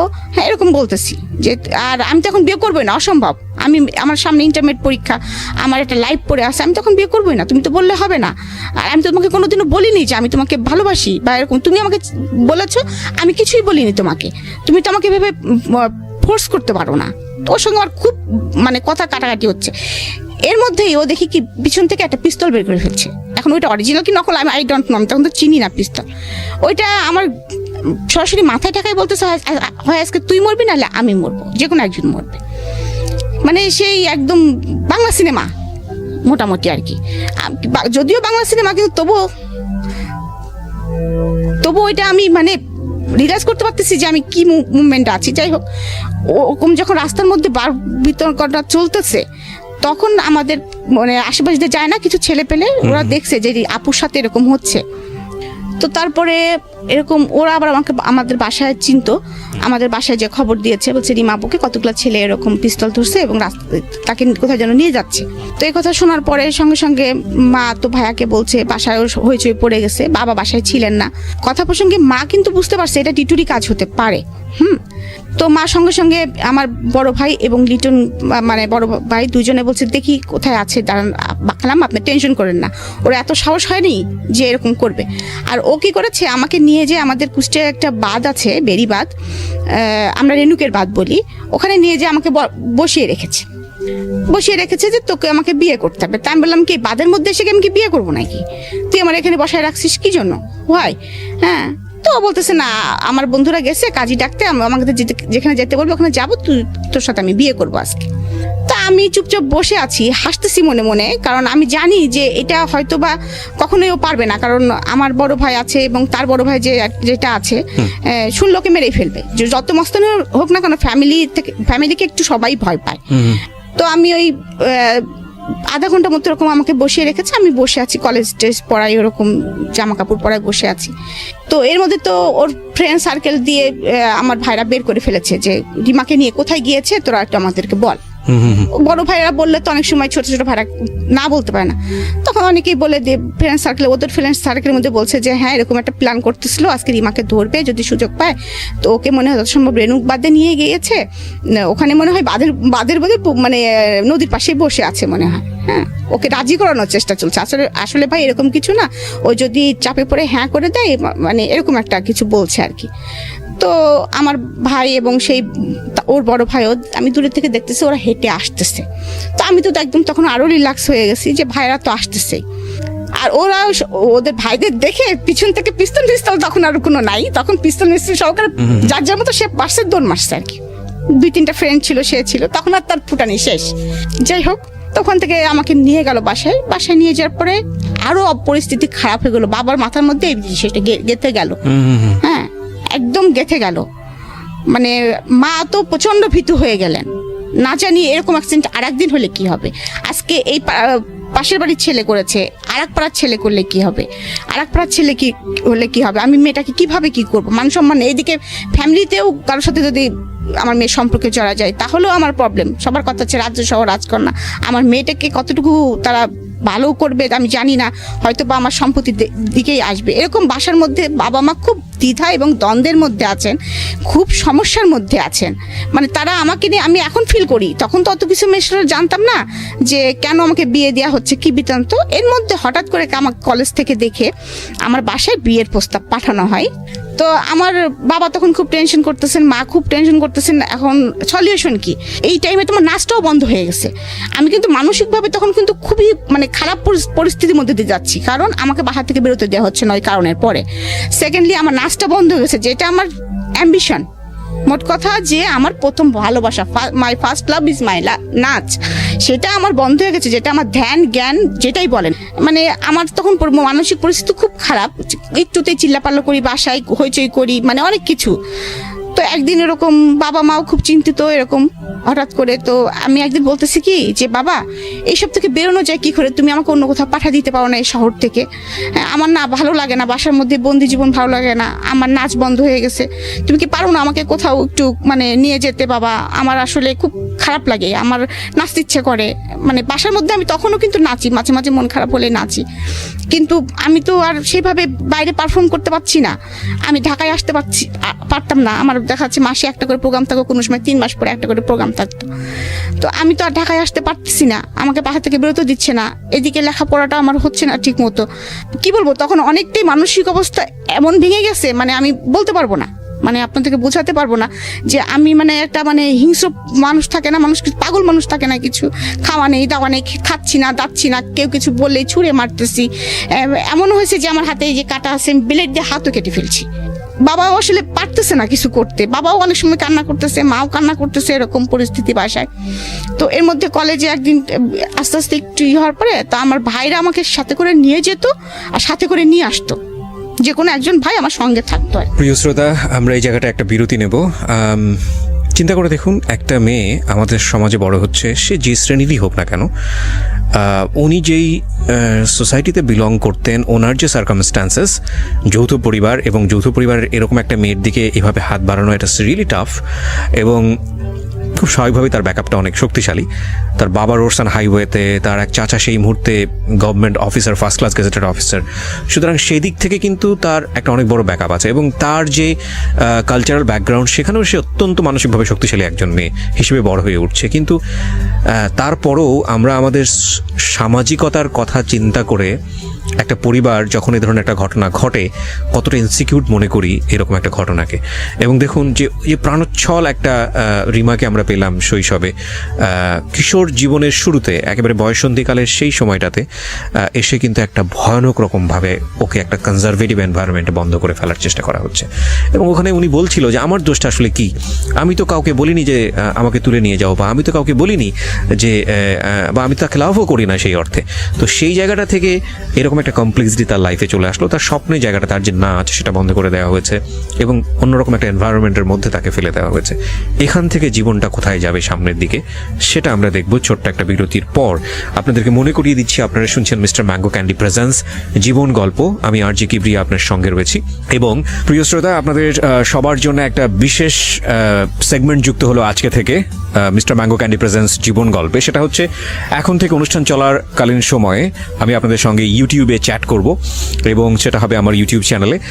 যারা এই মুহূর্তে আমাকে শুনতে পাচ্ছেন ঠিক রাত 12টায়, আমি আবারও বলছি ঠিক রাত 12টায় আমার চ্যানেল থেকে এই আজকের অনুষ্ঠানের ভিডিও ফুটেজ ওখানে প্রিমিয়ার করা হবে এবং সেটা হবে লাইভ আকারে। সো আপনারা যারা আমাদের এই অনুষ্ঠানে শুনছেন, যারা সরাসরি গেস্টের সঙ্গে কথা বলতে চান কিংবা আমার সঙ্গে কথা বলতে চান, চলে আসুন। ঘুমাই গেলে বাবা বুক থেকে আমাকে নামাতেন, মা নাকি মাঝে মাঝে রাগ করে বলতেন ফেলে দাও, অত বড় মেয়ে কি জন্য বুকের উপরে ঘুমায়। আবার বল তোমার আমার বুকের উপরে ঘুমায়, তোমার সমস্যা আছে কোনো? এবং চাচার সাথে সেম এই স্টাইলটাই ছিল। চাচা যখন ভার্সিটি থেকে আসতো, মানে আমি এখনো বলছি যে আমার চাচা আর বাবার মধ্যে আমি কখনো কোনো পার্থক্য দেখি নাই। মানে আমরা 3 ভাই বোনই কখনো পার্থক্য করি নাই। চাচার সাথেও জাস্ট আমার সম্পর্কটা এরকম, মানে দুইজন আমার পার্ট অফ লাইফ এরকম।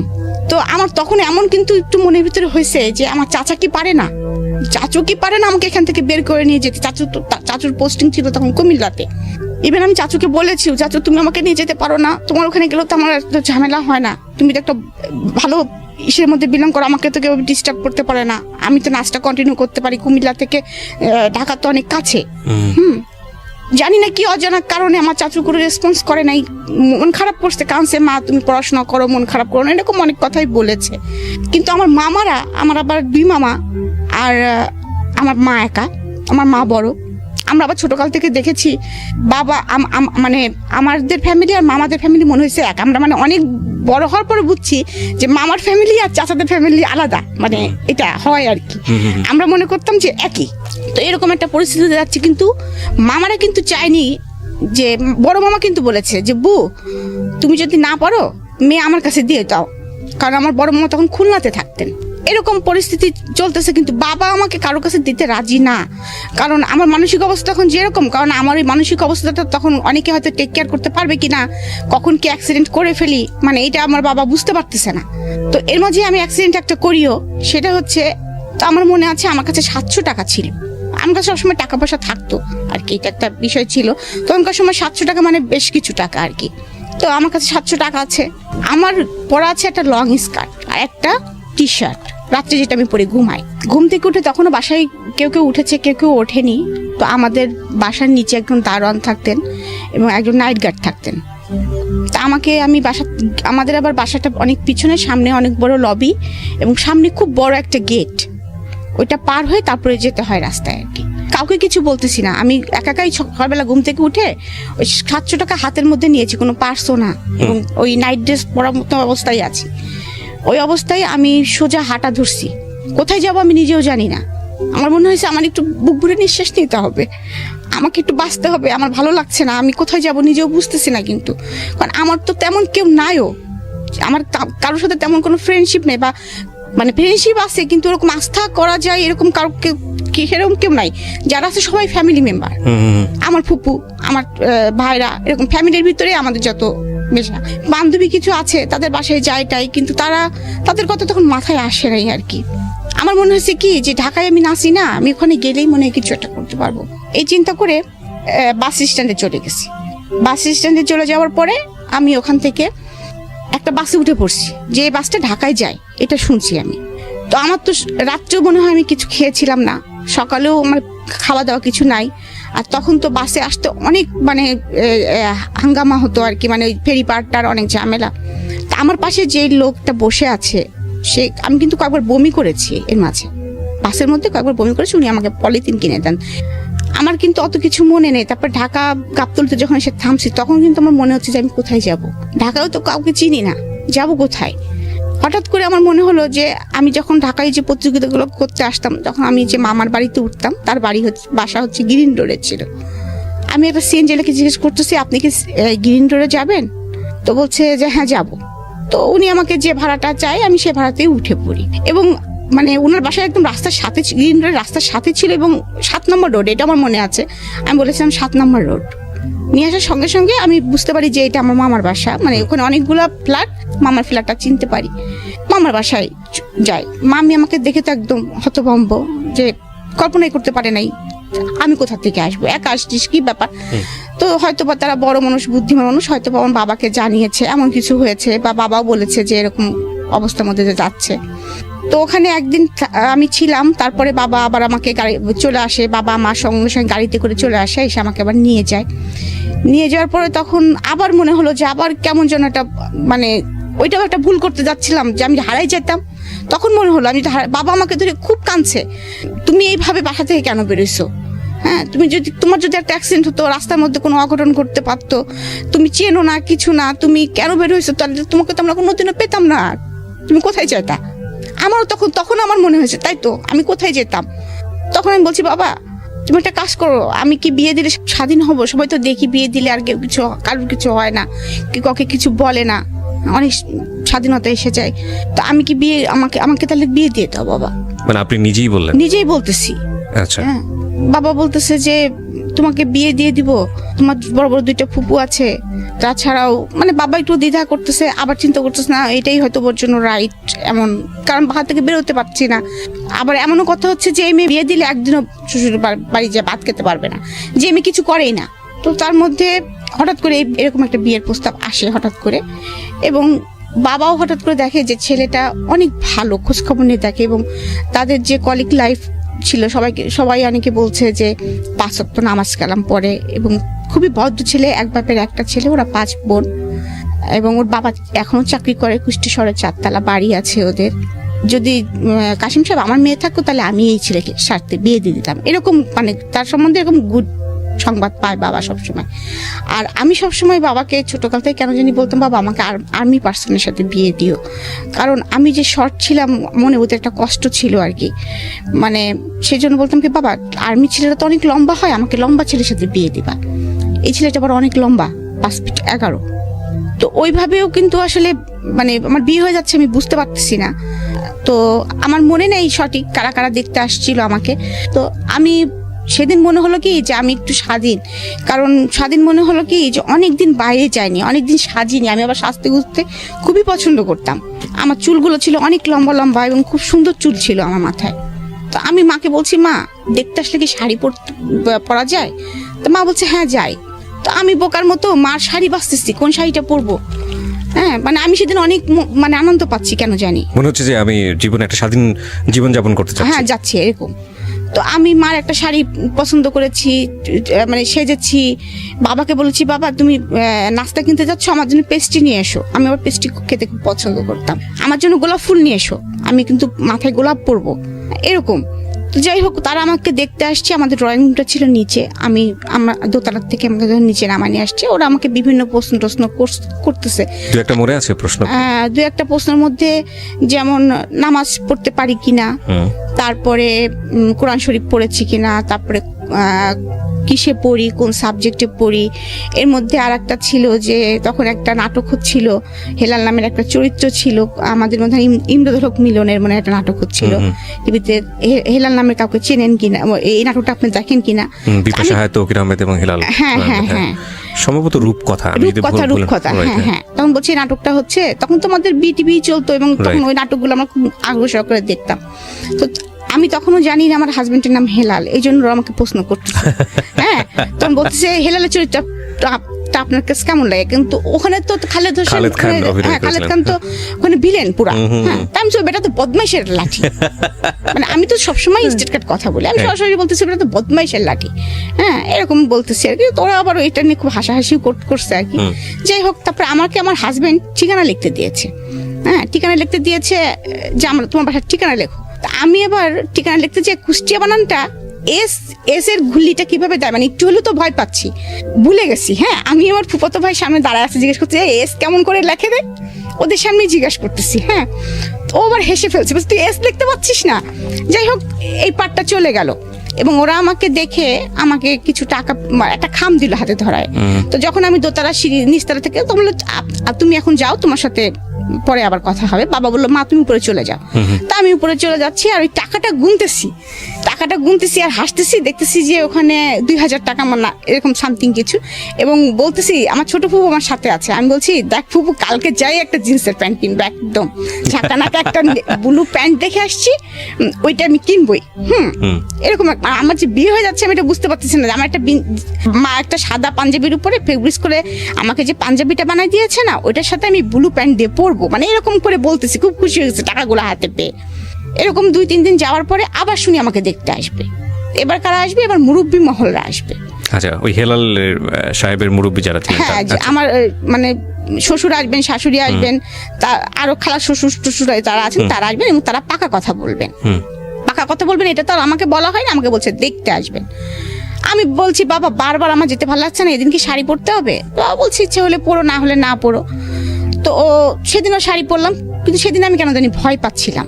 তো যাই হোক, দেখতে আসে আমার শাশুড়ি, এখন জানি সে আমার শাশুড়ি, তখন আমার শাশুড়ি ছিলেন না আর কি। তো ওই মহিলাটা আমাকে বললেন দাঁড়াতে বললেন এবং হাঁটতে বললেন। হ্যাঁ, তো দাঁড়াতে এবং হাঁটতে বললেন। আমার এটা খুব প্রেস্টিজে লেগে যায়।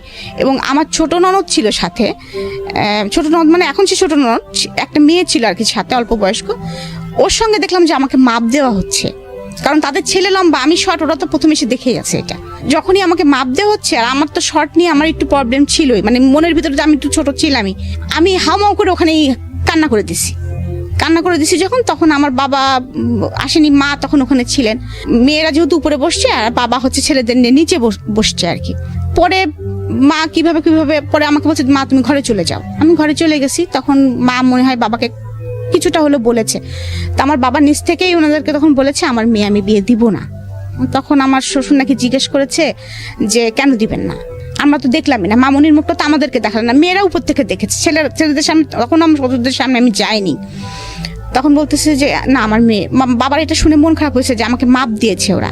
হ্যাঁ, আর আমাদের ফ্যামিলির তো এরকম না, এত অড না যে এখনো মেয়ে তোমার দাঁত দেখি, মেয়ে তোমার চুল দেখি, এই টাইপের তো না।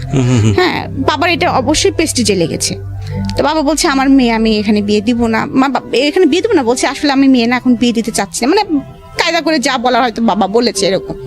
তখন আমার শ্বশুর নাকি বলেছে দেখেন আমরা আসলাম, ঠিক আছে মামনিটাকে দেখি, বিয়ে দিবে না দেবে না আপনি পরে ডিসিশন নেন, আমাদেরকে একটু এক নজর দেখতে দেন। তো আমার মনে আছে যে আমাদের উপরেও একটা বসার রুম ছিল আর কি। তো ওনাদেরকে ওখানে ডেকে নিয়ে আসা হয় এবং আমি আর সামনে যাব না, কিছুতেই যাব না। আমার তখন একদম শুরু হয়ে গেছে, না আমি যাবো না, সামনে যাবো না, ওদের সামনে যাবো না, ওরা আমাকে মাপ দিচ্ছে, কি করছে না করছে, আমি যাবো ওদের সামনে। তো জোর করে ওয়ান কাইন্ড আমাকে ধরে নিয়ে আসা হয়। তো আমি যখন রুমে ঢোকার পরে বসতে বললো, বসলাম। তো আমার শ্বশুর ঢাকায় নিয়ে আসেন।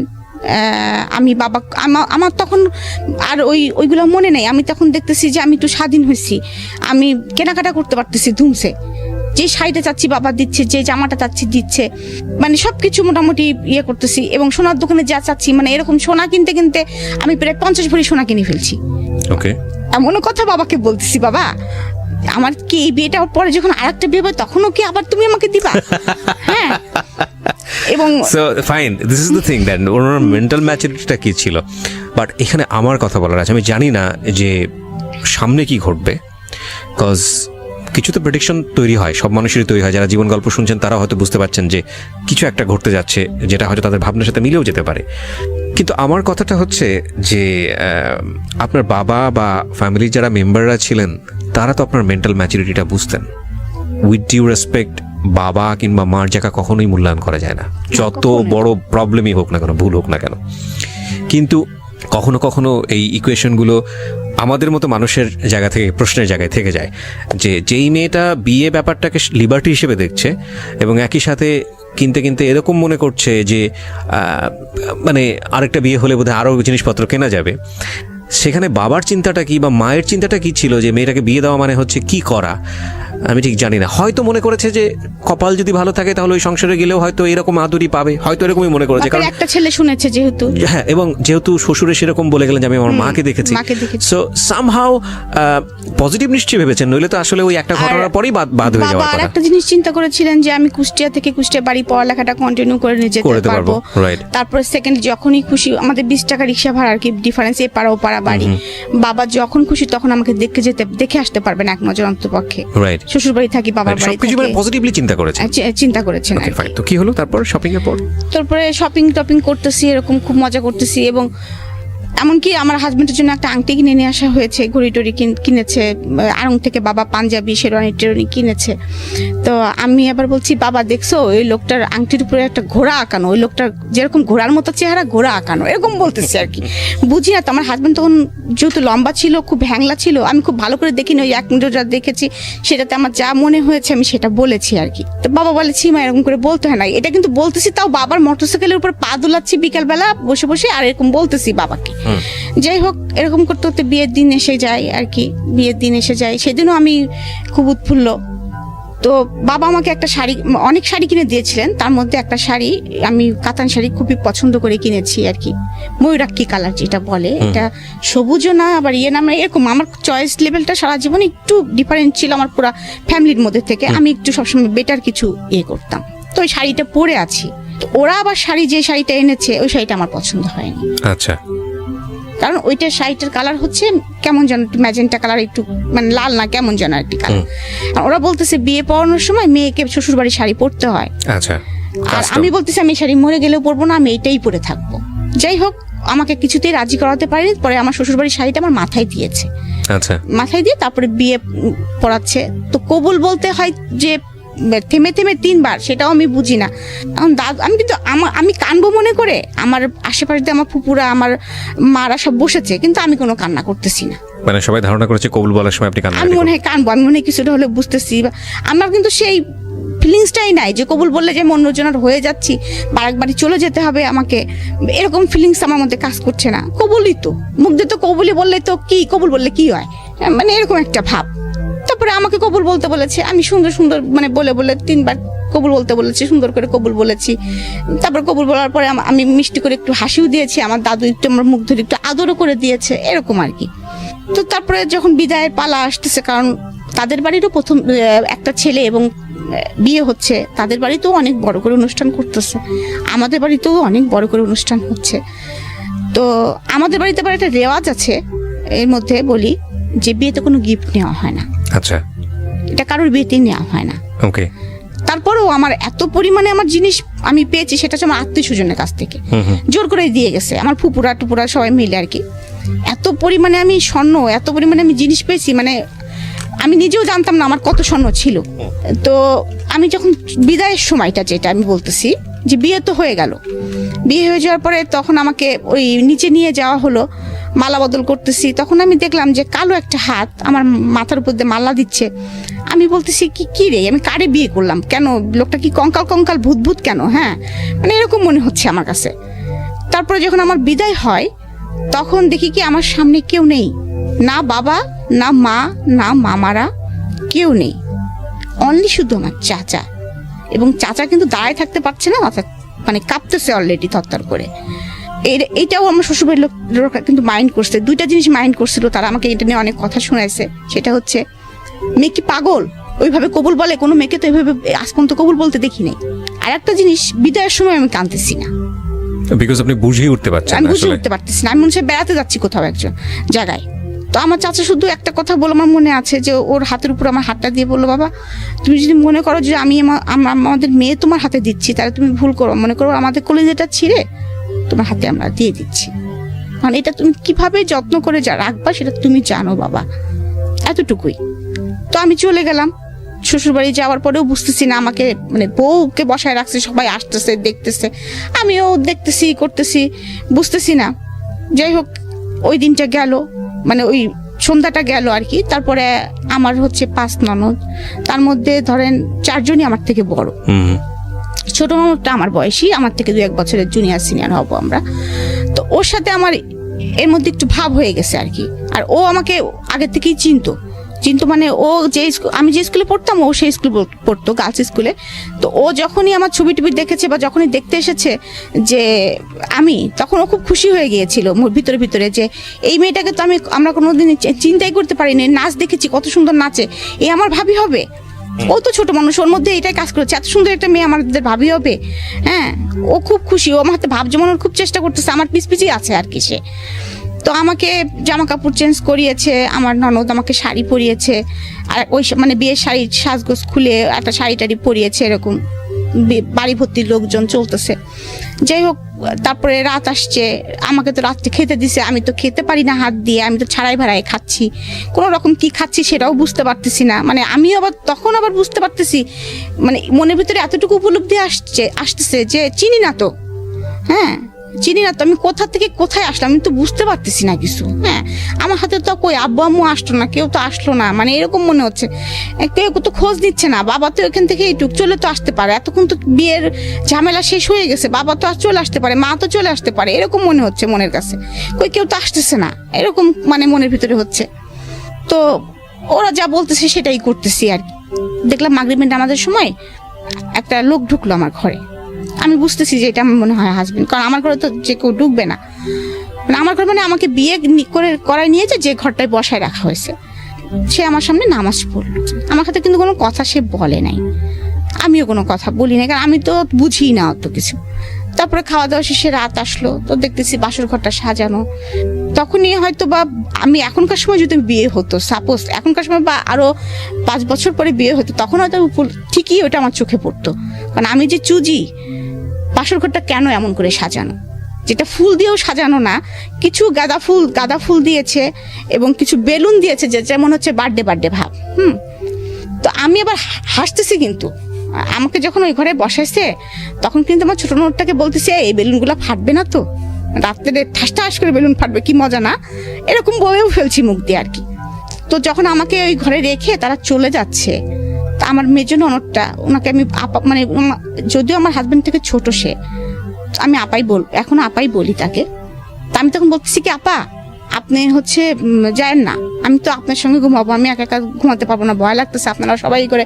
আমি তখনও জানি না লোকটা আমার ঘরে ইন করবে, আমি মনে করতেছি হয়তো এই ঘরে আমাকে একাই ঘুমাতে দিবে। তো এইটু জানি যে বাসরাত হয় মানুষের, কিন্তু ওরকম সাজানো ওরকম ঘরে যে বাসরাত হয় আমি এটা তো বুঝতে পারতেছি। যাই হোক, আপাকে ধরে বসছি যে আপা আমি তো আপনার সঙ্গে ঘুমাবো, আপনি আমার সঙ্গে ঘুমান। বলতেছে না না তুমি ভয় পাও না, তোমার সঙ্গে ঘুমাবে তো, ভাই তোমার সঙ্গে থাকবে, তুমি টেনশন করো না, ভয় পাবা না তুমি। তো আমি তো তখন আরো ভয় পেয়ে গেছি যে কি ব্যাপার, একটা ছেলে থাকবে আমার সাথে। হ্যাঁ, আমি তো কখনো ছেলে মানুষের সঙ্গে ঘুমাইনি, আমি বাবার সঙ্গে ঘুমাইছি, চাচুর সঙ্গে ঘুমাইছি। তারপরেও যতই ইয়ে করি, ওটা নতুন জায়গা তো, আমি তত ইয়ে করতে পারছি না। যাই হোক, আমার হাজবেন্ড ঢুকলো ঘরের মধ্যে, ঢোকার পরে সে পাশে বসতো, শীতকাল ছিল তখন, ডিসেম্বরে আমার বিয়েটা হয়েছে, ডিসেম্বরের 6 তারিখে। তখন আমি 16 বছর আমার বয়স।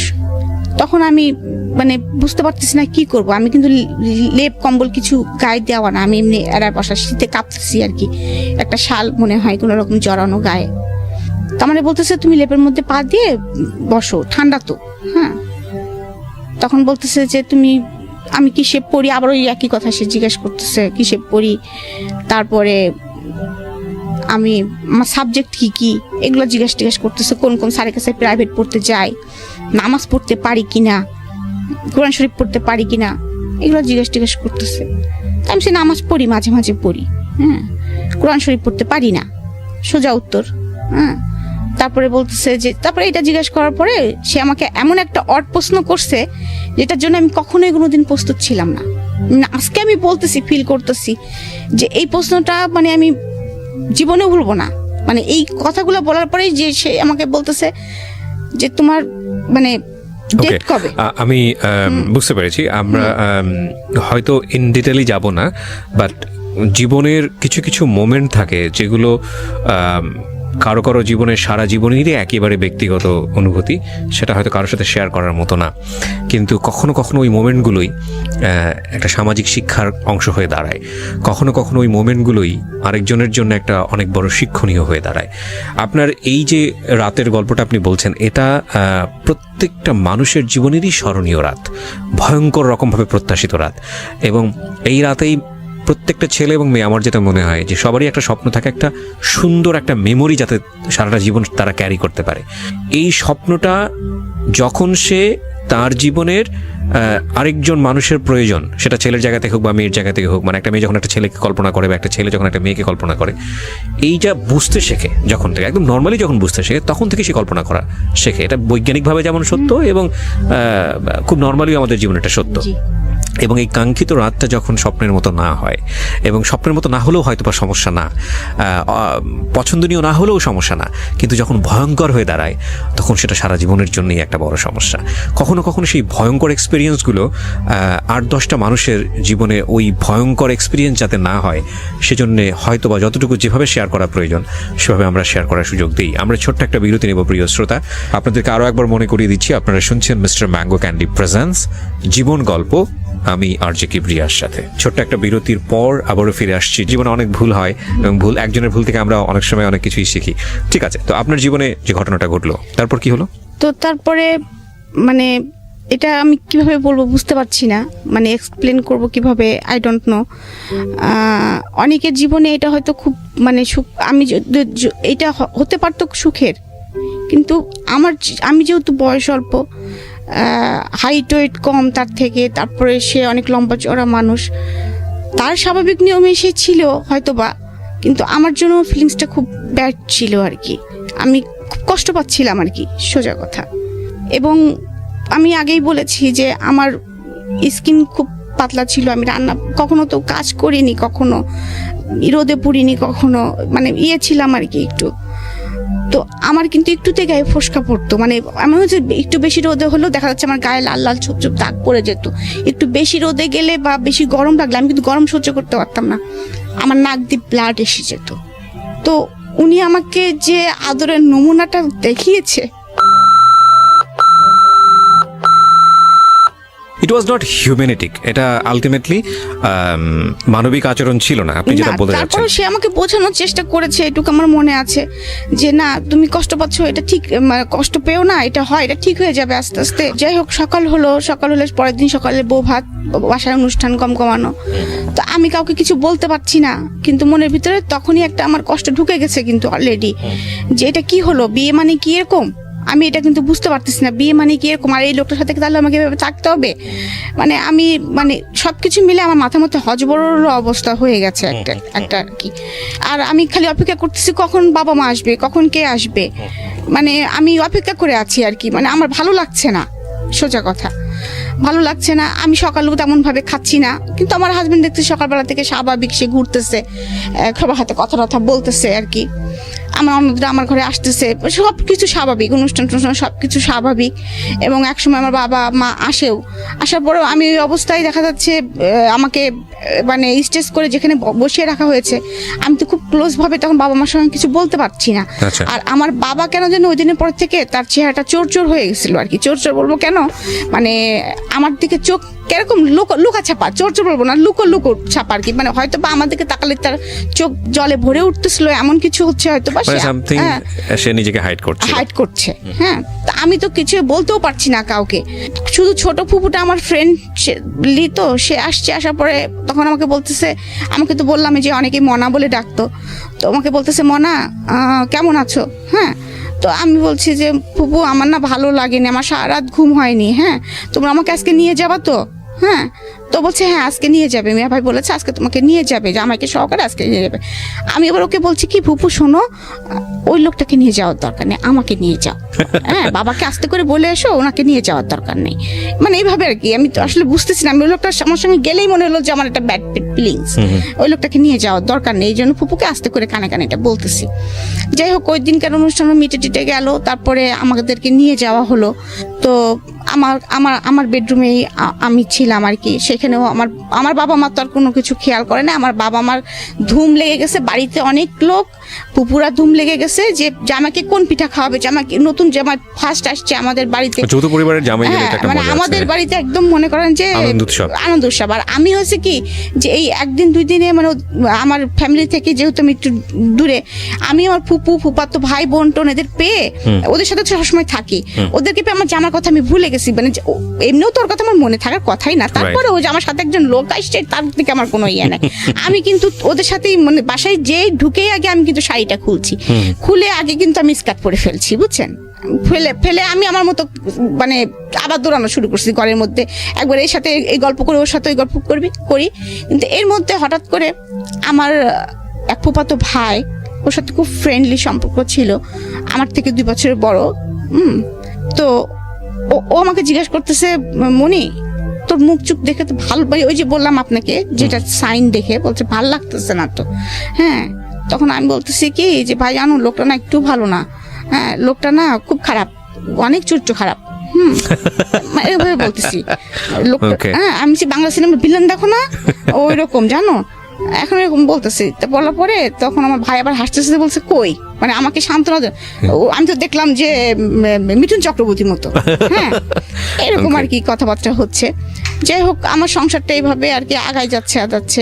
আমি শ্বশুর বাড়িতে যাই আসি, বাবার বাড়িতেও থাকি, কিন্তু আমি কিন্তু এইগুলো আসলে তখন কিন্তু বুঝি না যে শ্বশুর বাড়ি গেলে কাজ করতে হয় কি করতে না হয়।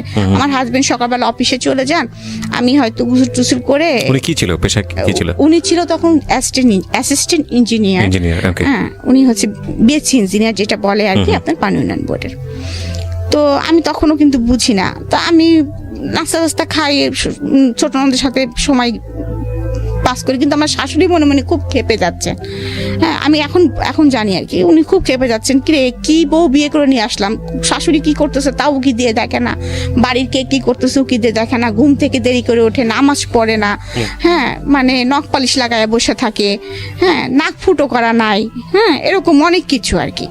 তো ওই দিন উনি খুব হঠাৎ করে খুব লাউড হয়ে গেলেন, আমার বলতেছে এই তোমারে কি খালি শোকেসে সাজা রাখার জন্য নিয়ে আসা হয়েছে নাকি, তুমি খালি ঘরের মধ্যে বসে বসে মান্দাদের হেমন্তের নাকি কার গান শুনো, হ্যাঁ তোমার হাজবেন্ড খাবে সেটা তোমার খেয়াল রাখতে হয় না, তোমার যে 5টা ননদ আছে তারা কলেজে যাচ্ছে ভার্সিটিতে যাচ্ছে, তুমি সেগুলো খেয়াল রাখবা না, হ্যাঁ তুমি নিজেকে নিয়ে সবসময় বসে থাকো, হাতে নখ পালিশ মেখে বসে থাকো, মানে এরকম করে আমার সাথে খুব চিল্লাপাল্লা করতেছে। এই কয়েকদিনের মধ্যেই, মানে 15-20 দিনের পরেই। আচ্ছা, আমি কিন্তু বুঝতে পারতেছি না, আমি একদম থতমত খেয়ে হা করে বসে আছি যে আমাকে এ ধরনের হয়তো কেউ কখনো বলে নেই। হ্যাঁ, আমি তো আসলে এরকম কথা কোনোদিনও বলে নাই আমাকে কেউ। তো আমি খুব মন খারাপ করে ওনাদেরকে তাকায় আসলে উনি কি বলতেছে, আমি বলতেছি মা আমার নাক ফুটো নেই সেই জন্য রাগ করতেছেন, আমি এটাও বুঝি নাই। যখন বলছে এই মেয়ের নাক ফুটো নেই, আমি নাক ফুটো জানো না, জানে হ্যাঁ কি বাড়িতে বিয়ে দিছি, মেয়ের হচ্ছে নাক ফুটো না থাকলে ছেলের অমঙ্গল হয় এটা জানে না, এরকম বলতেছে। তা আমি বলছি এটার জন্য মনে উনি রাগ করছে।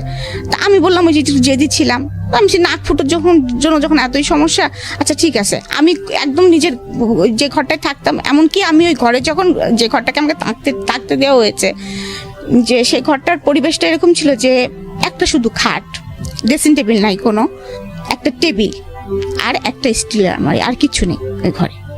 ও আর একটা আলনা ছিল, যে আমি কখনো মানে আমার ঘরটা তো অনেক সাজানো গোছানো, তখনকার সময় চেস্টের ড্রয়ার একদম ম্যাচিং করা কিছু। তখন এইটা আমার বাবা মা কিন্তু খেয়াল করেছে, এবং তারা কিছু বলেনি, এবং তারা কিন্তু অলরেডি ফার্নিচারের অর্ডার দিয়েছে আমার জন্য আর কি। এবং আমার ঘরে যে ওই বাসায় যে রঙিন টিভি নাই এটাও খেয়াল করেছে তারা, সাদা কালো টিভি দেখে তারা। ফ্রিজ একটা ছোট, কিন্তু বাড়ি কিন্তু 4 বাড়ি, 2টা ফ্লোর নিয়ে আমরা থাকি, কিন্তু ফার্নিচারের ডিজাইনগুলো সব পুরাতন এরকম আর কি। আচ্ছা, জাস্ট লাইক বাবারা হয়তো এটা খেয়াল করেছে। তো আমার রুমের সাথে কোনো অ্যাটাচড বাথও ছিল না, যেটা আমি কোনোদিন অভ্যস্ত না, আমি আর আগেই বলেছি, সেটা আমার একটা প্রবলেম হচ্ছিল। এখানে একটা বিষয় খেয়াল করবেন, উনি যে বিষয়গুলো আনছে ছোট ছোট করে, সেগুলো হয়তো বলার মতো না, কিন্তু খুব ইম্পর্টেন্ট দুটো মানুষের জন্য। দুটো মানুষ দুটো পরিবেশ থেকে আসছে, দুটো মানুষের আমরা বিয়ে মানে মনে করি যে দুটো পরিবারের মেলবন্ধন, এটা কিন্তু শুধু দুটো মানুষের মেলবন্ধন না, দুটো পরিবারের মেলবন্ধন। এবং অবশ্যই একটা মানুষ যেভাবে যে লাইফস্টাইলে ছিল, হঠাৎ করে এসে আরেকটা লাইফস্টাইলে মানানসই হওয়াটা খুবই ডিফিকাল্ট, সে ছেলেই হোক বা মেয়েই হোক। কিন্তু আমাদের সামাজিকতা একটা বিষয় আমরা ধরে নিই যে মেয়ে মানেই হচ্ছে তাকে মানিয়ে চলতে হবে, মেয়ে মানেই হচ্ছে সে যে পরিবার থেকে আসুক না কেন, যেটাই করুক না কেন, শ্বশুরবাড়িতে যা আছে সেটাই তাকে মেনে নিতে হবে। যদি সিচুয়েশনটা এরকম হয় যে না, এখানে আসলে কিছু করার নেই, বিকজ ওনাদের কি বলা যেত এফোর্ড করার ক্ষমতা আসলে অতটুকুই, তাহলে সিচুয়েশনটা ডিফারেন্ট। কিন্তু যদি বিষয়টা এরকম হয় যে না, ইউ হ্যাভ মানি অ্যান্ড আপনার সেই ক্যাপাবিলিটিস আছে, তাহলে আপনার পরিবারে যেই আসুক না কেন তাকে যদি আপনার পরিবারেই সাস্টেন করতে হয়, তাহলে আপনার উচিত তার পাস্ট লাইফটা একটু হলো স্টাডি করা। নইলে কিন্তু সে কোনোভাবেই আপনাকে বেস্টটা দিতে পারবে না। কারণ আমি যদি বলি যে একটা ছেলে হোক বা মেয়েই হোক না কেন, দেখুন যিনি এই ভদ্রলোকের সংসারে গেছেন তিনি কিন্তু গিয়েই রাতারাতি পরিবর্তন হবেন, বিষয়টা কিন্তু এরকম না। তিনি তারা একদম পুরো, যদি 16 বছরে বিয়ে হয়ে থাকে ওনার, উনি যেটা বলছিলেন 16টা বছর নিয়েই কিন্তু সেখানে গেছেন, হ্যাঁ। এবং এই 16টা বছরে তাকে কিভাবে ট্রিট করা হয়েছে, কিভাবে বড় করা হয়েছে, কি আচরণ তার সঙ্গে করা হয়েছে, কি ধরনের পরিবেশের মধ্যে সে থেকেছে, সে সব কিছু নিয়ে কিন্তু ওখানে গেছে।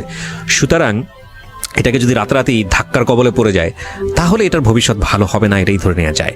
জানি না কি হয়েছে, ওকে বলুন তারপর। তো তারপরে যাই হোক, আমি এগুলো কিছু বলি না, কিন্তু আমি যে আসলে আমি এখন নিজে ইমাজিন করি যেটা, সেটা হচ্ছে যে ওই সময় এরকম বোবা কেমন করে হয়ে গিয়েছিলাম। হ্যাঁ, না বোবা বেশিক্ষণ থাকবেন না, এটা আমরাও জানি। কারণ কেন বোবা হয়ে গিয়েছিলাম, ডিমান্ড হচ্ছে এমন একটা জিনিস মানুষ একটা পর্যায় পর্যন্ত সেভ করতে পারে। ইভেন তখন আমি মনে করি এটা সেভ না, এটা হচ্ছে জমায়। তো জমায় মানে হচ্ছে কি, ধনুকের তীরটা যখন আপনি টানবেন প্রথম পর্যায়ে কিন্তু ছাড়লে আপনি এটা বেশি দূর যাবে না, তো তখন মনে হয় কি ঠিক আছে তীর তো আসবে না, কিন্তু তারপরে জমতে যখন একবার টানার পর এক্সট্রিম লেভেলে যখন টানা হবে, টানার পরে যখন ছাড়া হবে তখন কিন্তু গতিটা যায়। তো যে যত বেশি টানতে পারে, মানে যে তত বেশি সাইলেন্স থাকতে পারে, সে যখন বাস্ট হয় সে তত বেশি পরিমাণ শব্দ করে বাস্ট হয়। তো আমরা একটা জিনিস মনে করি, সেটা মেয়ে হোক বা ছেলেই হোক না কেন, যখন আমরা কারোর প্রতি অত্যাচার করছি কিংবা কেউ যখন একটা জিনিস মানিয়ে নিচ্ছে, চাপতেছে ভিতরে, চাপার ক্ষমতাটা ভালো, কিন্তু এটা যদি এমন হয় যে চাপতে অনেক দিন ধরে চাপার পরে সে বাস্ট হলো, তাহলে ক্ষতি হওয়ার সম্ভাবনাটা বেশি। তার চেয়ে বরং একটু চাপলে একটু বের করে দিল, একটু চাপলে একটু বের করে দিল, সেটা অন্য জিনিস। কিন্তু ওনার ক্ষেত্রে বোধহয় বিষয়টা ওরকমই হয়েছে। জি রিমা, তারপর কি হলো? তারপরে আমি মানে জেদ করে ঘর আটকাই, মানে নিজের গেট আটকাই দিলাম, দিয়ে সুতো নিছি।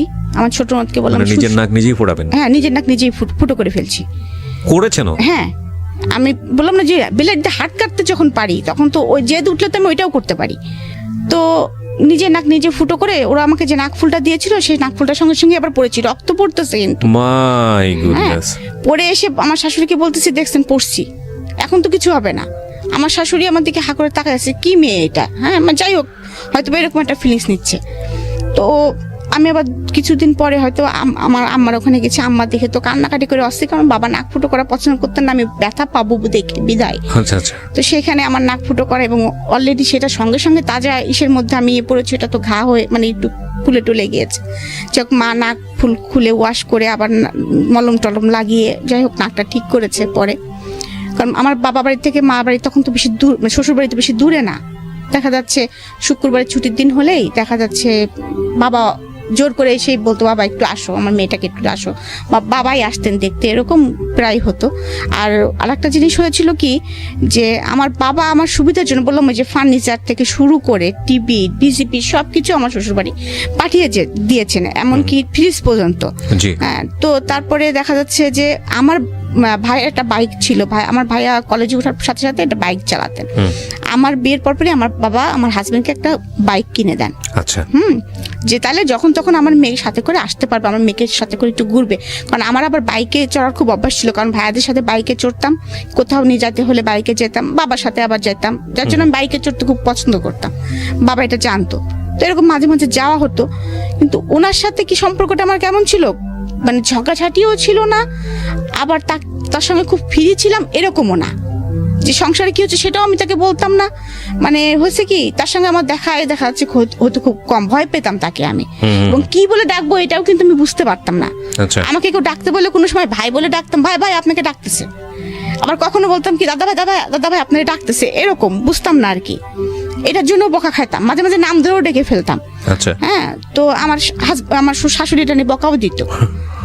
তো এরকম একদিন এরকম চলতেছে আমার সংসার আর কি, বকাঝকা খাচ্ছি, বুঝতে পারতেছি না কি হচ্ছে না হচ্ছে। আম্মার কাছে মাঝে মাঝে যাই, বলতেছি আম্মা এরকম বকা দেয় কেন ওনারা, আমি তো কাজ করতে পারি না। হ্যাঁ, এরকম বলি। তা আম্মার মধ্যে হয়তো বা প্রস্তাব দিয়েছিল আমার শাশুড়ির কাছে যে আমার মেয়ে হয়তো কাজ করতে পারে না, বিয়ান আমি কি একটা কাজের মানুষ দিব আপনাদের। ওদের বাসায় যে দেখি যে একটা মোটে কাজের মানুষ, তাও ছোট। আমার শাশুড়ি অনেক কাজ করেন, আমার ননদরাও দেখলাম যে অনেক কাজ টাজ করেন, সেখানে আমি কিছুই করি না, সেটা তো আসলেই কথা শোনানোর মতোই আর কি।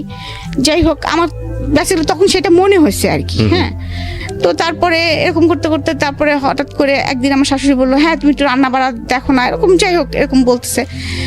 তার আবার একটু মাঝে মাঝে প্রবলেম হতো, বুকে পেন টেন করতো, এরকম আমার কষ্ট হয় একা একা। তখন আপনার লেখাপড়ার কি অবস্থা? তখন লেখাপড়ার অবস্থা হচ্ছে আমি কলেজ টোটালি অফ করে দিয়েছি, সেকেন্ড ইয়ারে পরীক্ষা দিয়ে কলেজে যাওয়াই হয় না। মানে কি সেকেন্ড ইয়ার ফাইনাল পরীক্ষা দিয়ে? না, ফার্স্ট ইয়ার ফাইনাল পরীক্ষা দিয়ে সেকেন্ড ইয়ারে উঠেছি। ওঠার পরে আপনি আর যাচ্ছেন না? যাচ্ছি না। ওকে। আসলে আমি তখন আসলে বুঝতে পারছিলাম না আসলে যে আমার কি করণীয়। তো আমার মনে হচ্ছিল যে হয়তো বা মাকে বলতাম যে মা আমার কাজটা করলে মনে হয় ভালো হয়, উনি তো একটু রাগটা করে। তো আমার মা বলতো যে শ্বশুরবাড়ির সবাই এরকম, তখন আমিও তো কাজ করি, হ্যাঁ করতে হয় মা এগুলো, একটু তুমি শাশুড়ির সঙ্গে একটু একটু হেল্প করবা। এখন হেল্প করা বলতে আমার মা তো অতটা বোঝে নাই যে হেল্প বলতে কি বোঝাচ্ছে আর কি। হয়তো বা শাশুড়ির সঙ্গে একটু করলাম টরলাম, কিন্তু হেল্প বলতে আমি এ বাড়ির একটা বউ, আমার যে এত দায়িত্ব আমি কিন্তু তখন কিন্তু বুঝতে পারতেছি না যে এবারে আমি একটা বউ, আমার 5টা ননদ, আমার অনেক দায়িত্ব, এবং আমার শাশুড়ি একটু অসুস্থ, আমাকে অনেক দায়িত্ব নিতে হবে, এটা কিন্তু আমি বুঝতে পারতেছি না। আর আমার হাজবেন্ড কোনো যাই হোক, এবং আমার হাজবেন্ড এটাও বুঝতো না যে একটা বউয়ের বা একটা মেয়ের অনেক কিছু লাগতে পারে। এইভাবে আমি আর কি লাইফ লিড করতেছি আর কি। আর আমি যখন বাবা বাড়ি আসি তখন আমার মা যেটা ভালো লাগে সেটা আমার জন্য কিনে রাখে বা আমাকে সাথে করে নিয়ে যায়, মার্কেটিং করে। এবং আমি অনেক সময় কাঁদতাম যে বাবা আমার কাছে তো টাকা নাই, হ্যাঁ আমার কাছে তো টাকা নাই, আমি তো চটপটি খেতে পছন্দ করি, আমাকে তো কেউ চটপটি ফুচকা খাওয়াতে নিয়ে যায় না, এই করে না। বাবা আমাকে, আমার মনে আছে সে টাকা আমাকে অনেক সময় যাওয়ার সময় 5,000 10,000 করে টাকা দিয়ে দিত। এইগুলো আবার দেখা যাচ্ছে আমি আমার ননদদের পিছনেই খরচ করতাম, এ তোরা কি কিনবি বল, আমার কাছে টাকা আছে। আমি কিন্তু আসলে ওইভাবে কখনোই, ওরা আমাকে আপন না মনে করলো, আমি কিন্তু সবসময় এইভাবে। আবার দেখা যাচ্ছে যে ভাবি তোমার না অনেক সুন্দর সুন্দর আংটি, এই তো আংটি নিবি, আমার না বক্স ভর্তি আংটি আছে, নিয়ে যে দিয়ে দিতাম ওদের, ওরা কয়টা নিয়েছে সেটাও কিন্তু আমি কোনদিন খেয়াল করতাম না এরকম। তারপরে আমি এরকম ভাবে আমার সংসার চলছে। এর মধ্যে আমার পরীক্ষা এসে যায়, তো মা বলে পরীক্ষা তো দিতে হবে তোমাকে। তা আমি বলি বিয়ে দিছো তো আবার পরীক্ষা দিব কেন, আমার আর পড়ালেখার প্রতি তেমন কোনো আগ্রহ নাই আর কি, সারাদিন কাজ করে আমার আর ইচ্ছে করে না পড়ালেখা করি। আচ্ছা। তো আম্মা কি করতেন, আম্মাকে দুপুর মানে 4টার দিকে এসে নিয়ে যেতেন, প্রাইভেট পড়ায়। আবার আম্মা আমাকে মানে সন্ধ্যার পরে যখন প্রাইভেট পড়া শেষ হতো মা আমাকে দিয়ে যেতেন। আচ্ছা। এটা নিয়েও কথা শুরু হলো আর কি, যে পাড়ার লোকজন কি বলতেছে, প্রতিদিন একটা মা তার মেয়ের বাসায় আসতেছে, হ্যাঁ এটা তোমার মা, আমি তো আমার মা তোমাকে প্রাইভেট পড়াতে নিয়ে যাচ্ছে। তারপরেও এটা নিয়ে কথা শুরু হলো, তাও আমাদের বাসায়। তারপরেও সেটাও কোনো রকম ওভারকাম করে তারপরে পরীক্ষার হলে পরীক্ষা দিলাম। যাই হোক, আমার আশা ছিল না যে আমি পাশ করবো, আমার কোনো রকমের আশা ছিল না আমি পাশ করব। তারপরেও আমি যেদিন রেজাল্ট বের হয়, আমাদের শ্বশুরবাড়িতেই আছি, তো রেজাল্ট বের হয়েছে, আমার রেজাল্ট এসেছে উইথ হেলথ। কোনো কারণে ঝামেলা হয়েছে, করে দেখে যে আমার রেজাল্টটা একটু ভুল ছিল, মানে আমার অ্যাডমিট কার্ড, রেজিস্ট্রেশন কার্ড আর অ্যাডমিট কার্ডের মধ্যে একটা সাবজেক্টে একটা গন্ডগোল ছিল আর কি। আচ্ছা। তো গন্ডগোল ছিল, ওইটা আবার ঠিক করে দিয়ে আসে বাবা, ঠিক করে দিয়ে আসার পরে তারপরে 15 দিন পরে আমার রেজাল্ট কলেজে আসে। আচ্ছা। তখন দেখা যায় যে আমি ফার্স্ট ডিভিশন পেয়েছি। ওকে। ফার্স্ট ডিভিশন পেয়েছি। তো তখন যখন আমি ফার্স্ট ডিভিশন পেয়েছি তার 15 দিন পরে আমি কিন্তু অলরেডি তখন প্রেগনেন্ট। তখনও কিন্তু আমি বুঝতেছি না যে আমি প্রেগনেন্ট। ওকে, বিয়ের কতদিন পরের ঘটনা এটা? এটা 11 মাস। 11 মাস, ওকে। 11 মাস পরে, কারণ আমি তো বললাম ওই যে ফার্স্ট ইয়ারে থাকতে বিয়ে হয়েছে, সেকেন্ড ইয়ারে উঠেছি, তারপরে তো পরীক্ষা দিয়েছি, এর মাঝে 11 মাস গিয়েছে, কারণ আমাদের ক্লাস তো বেশি দিন আমরা পাই না। তো যাই হোক, আমি প্রেগনেন্ট, আমি তো সেটা বুঝতে পারতেছি না। ওই যে বললাম আমার রান্না করতে হয়, তো রান্না করতে গেলেই আমার মানে গন্ধ শুনলে আমার বমি আসে। আমি দৌড়াই চলে যাই বাথরুমে, এই করি সেই করি। তখন একদিন আমার শাশুড়ি আমাকে বলতেছে, তুমি এরকম করো কেন, খালি বমি করো কেন? আর এর মধ্যে কিন্তু আমার শারীরিক কন্ডিশন অনেক খারাপ হয়ে গেছে, অনেক মানে আমি একদম মনে করেন যে 34 কেজি ওজনে নেমে আসছে আমার ওজনটা আর কি। একেতে ছোটখাটো মানুষ ছিলাম, তারপরে আর কিছু খেতে পারি না, শুধু বমি করি। তো আমি বুঝতেছি না। তারপরে আমার শাশুড়ি আমাকে জিজ্ঞেস করতেছে যে তুমি এরকম করো কেন, তোমার কি শরীর খারাপ লাগে না, কি হয় তোমার, তুমি এরকম করো, দৌড়াও, খালি বাথরুমে দৌড়াও কেন খালি?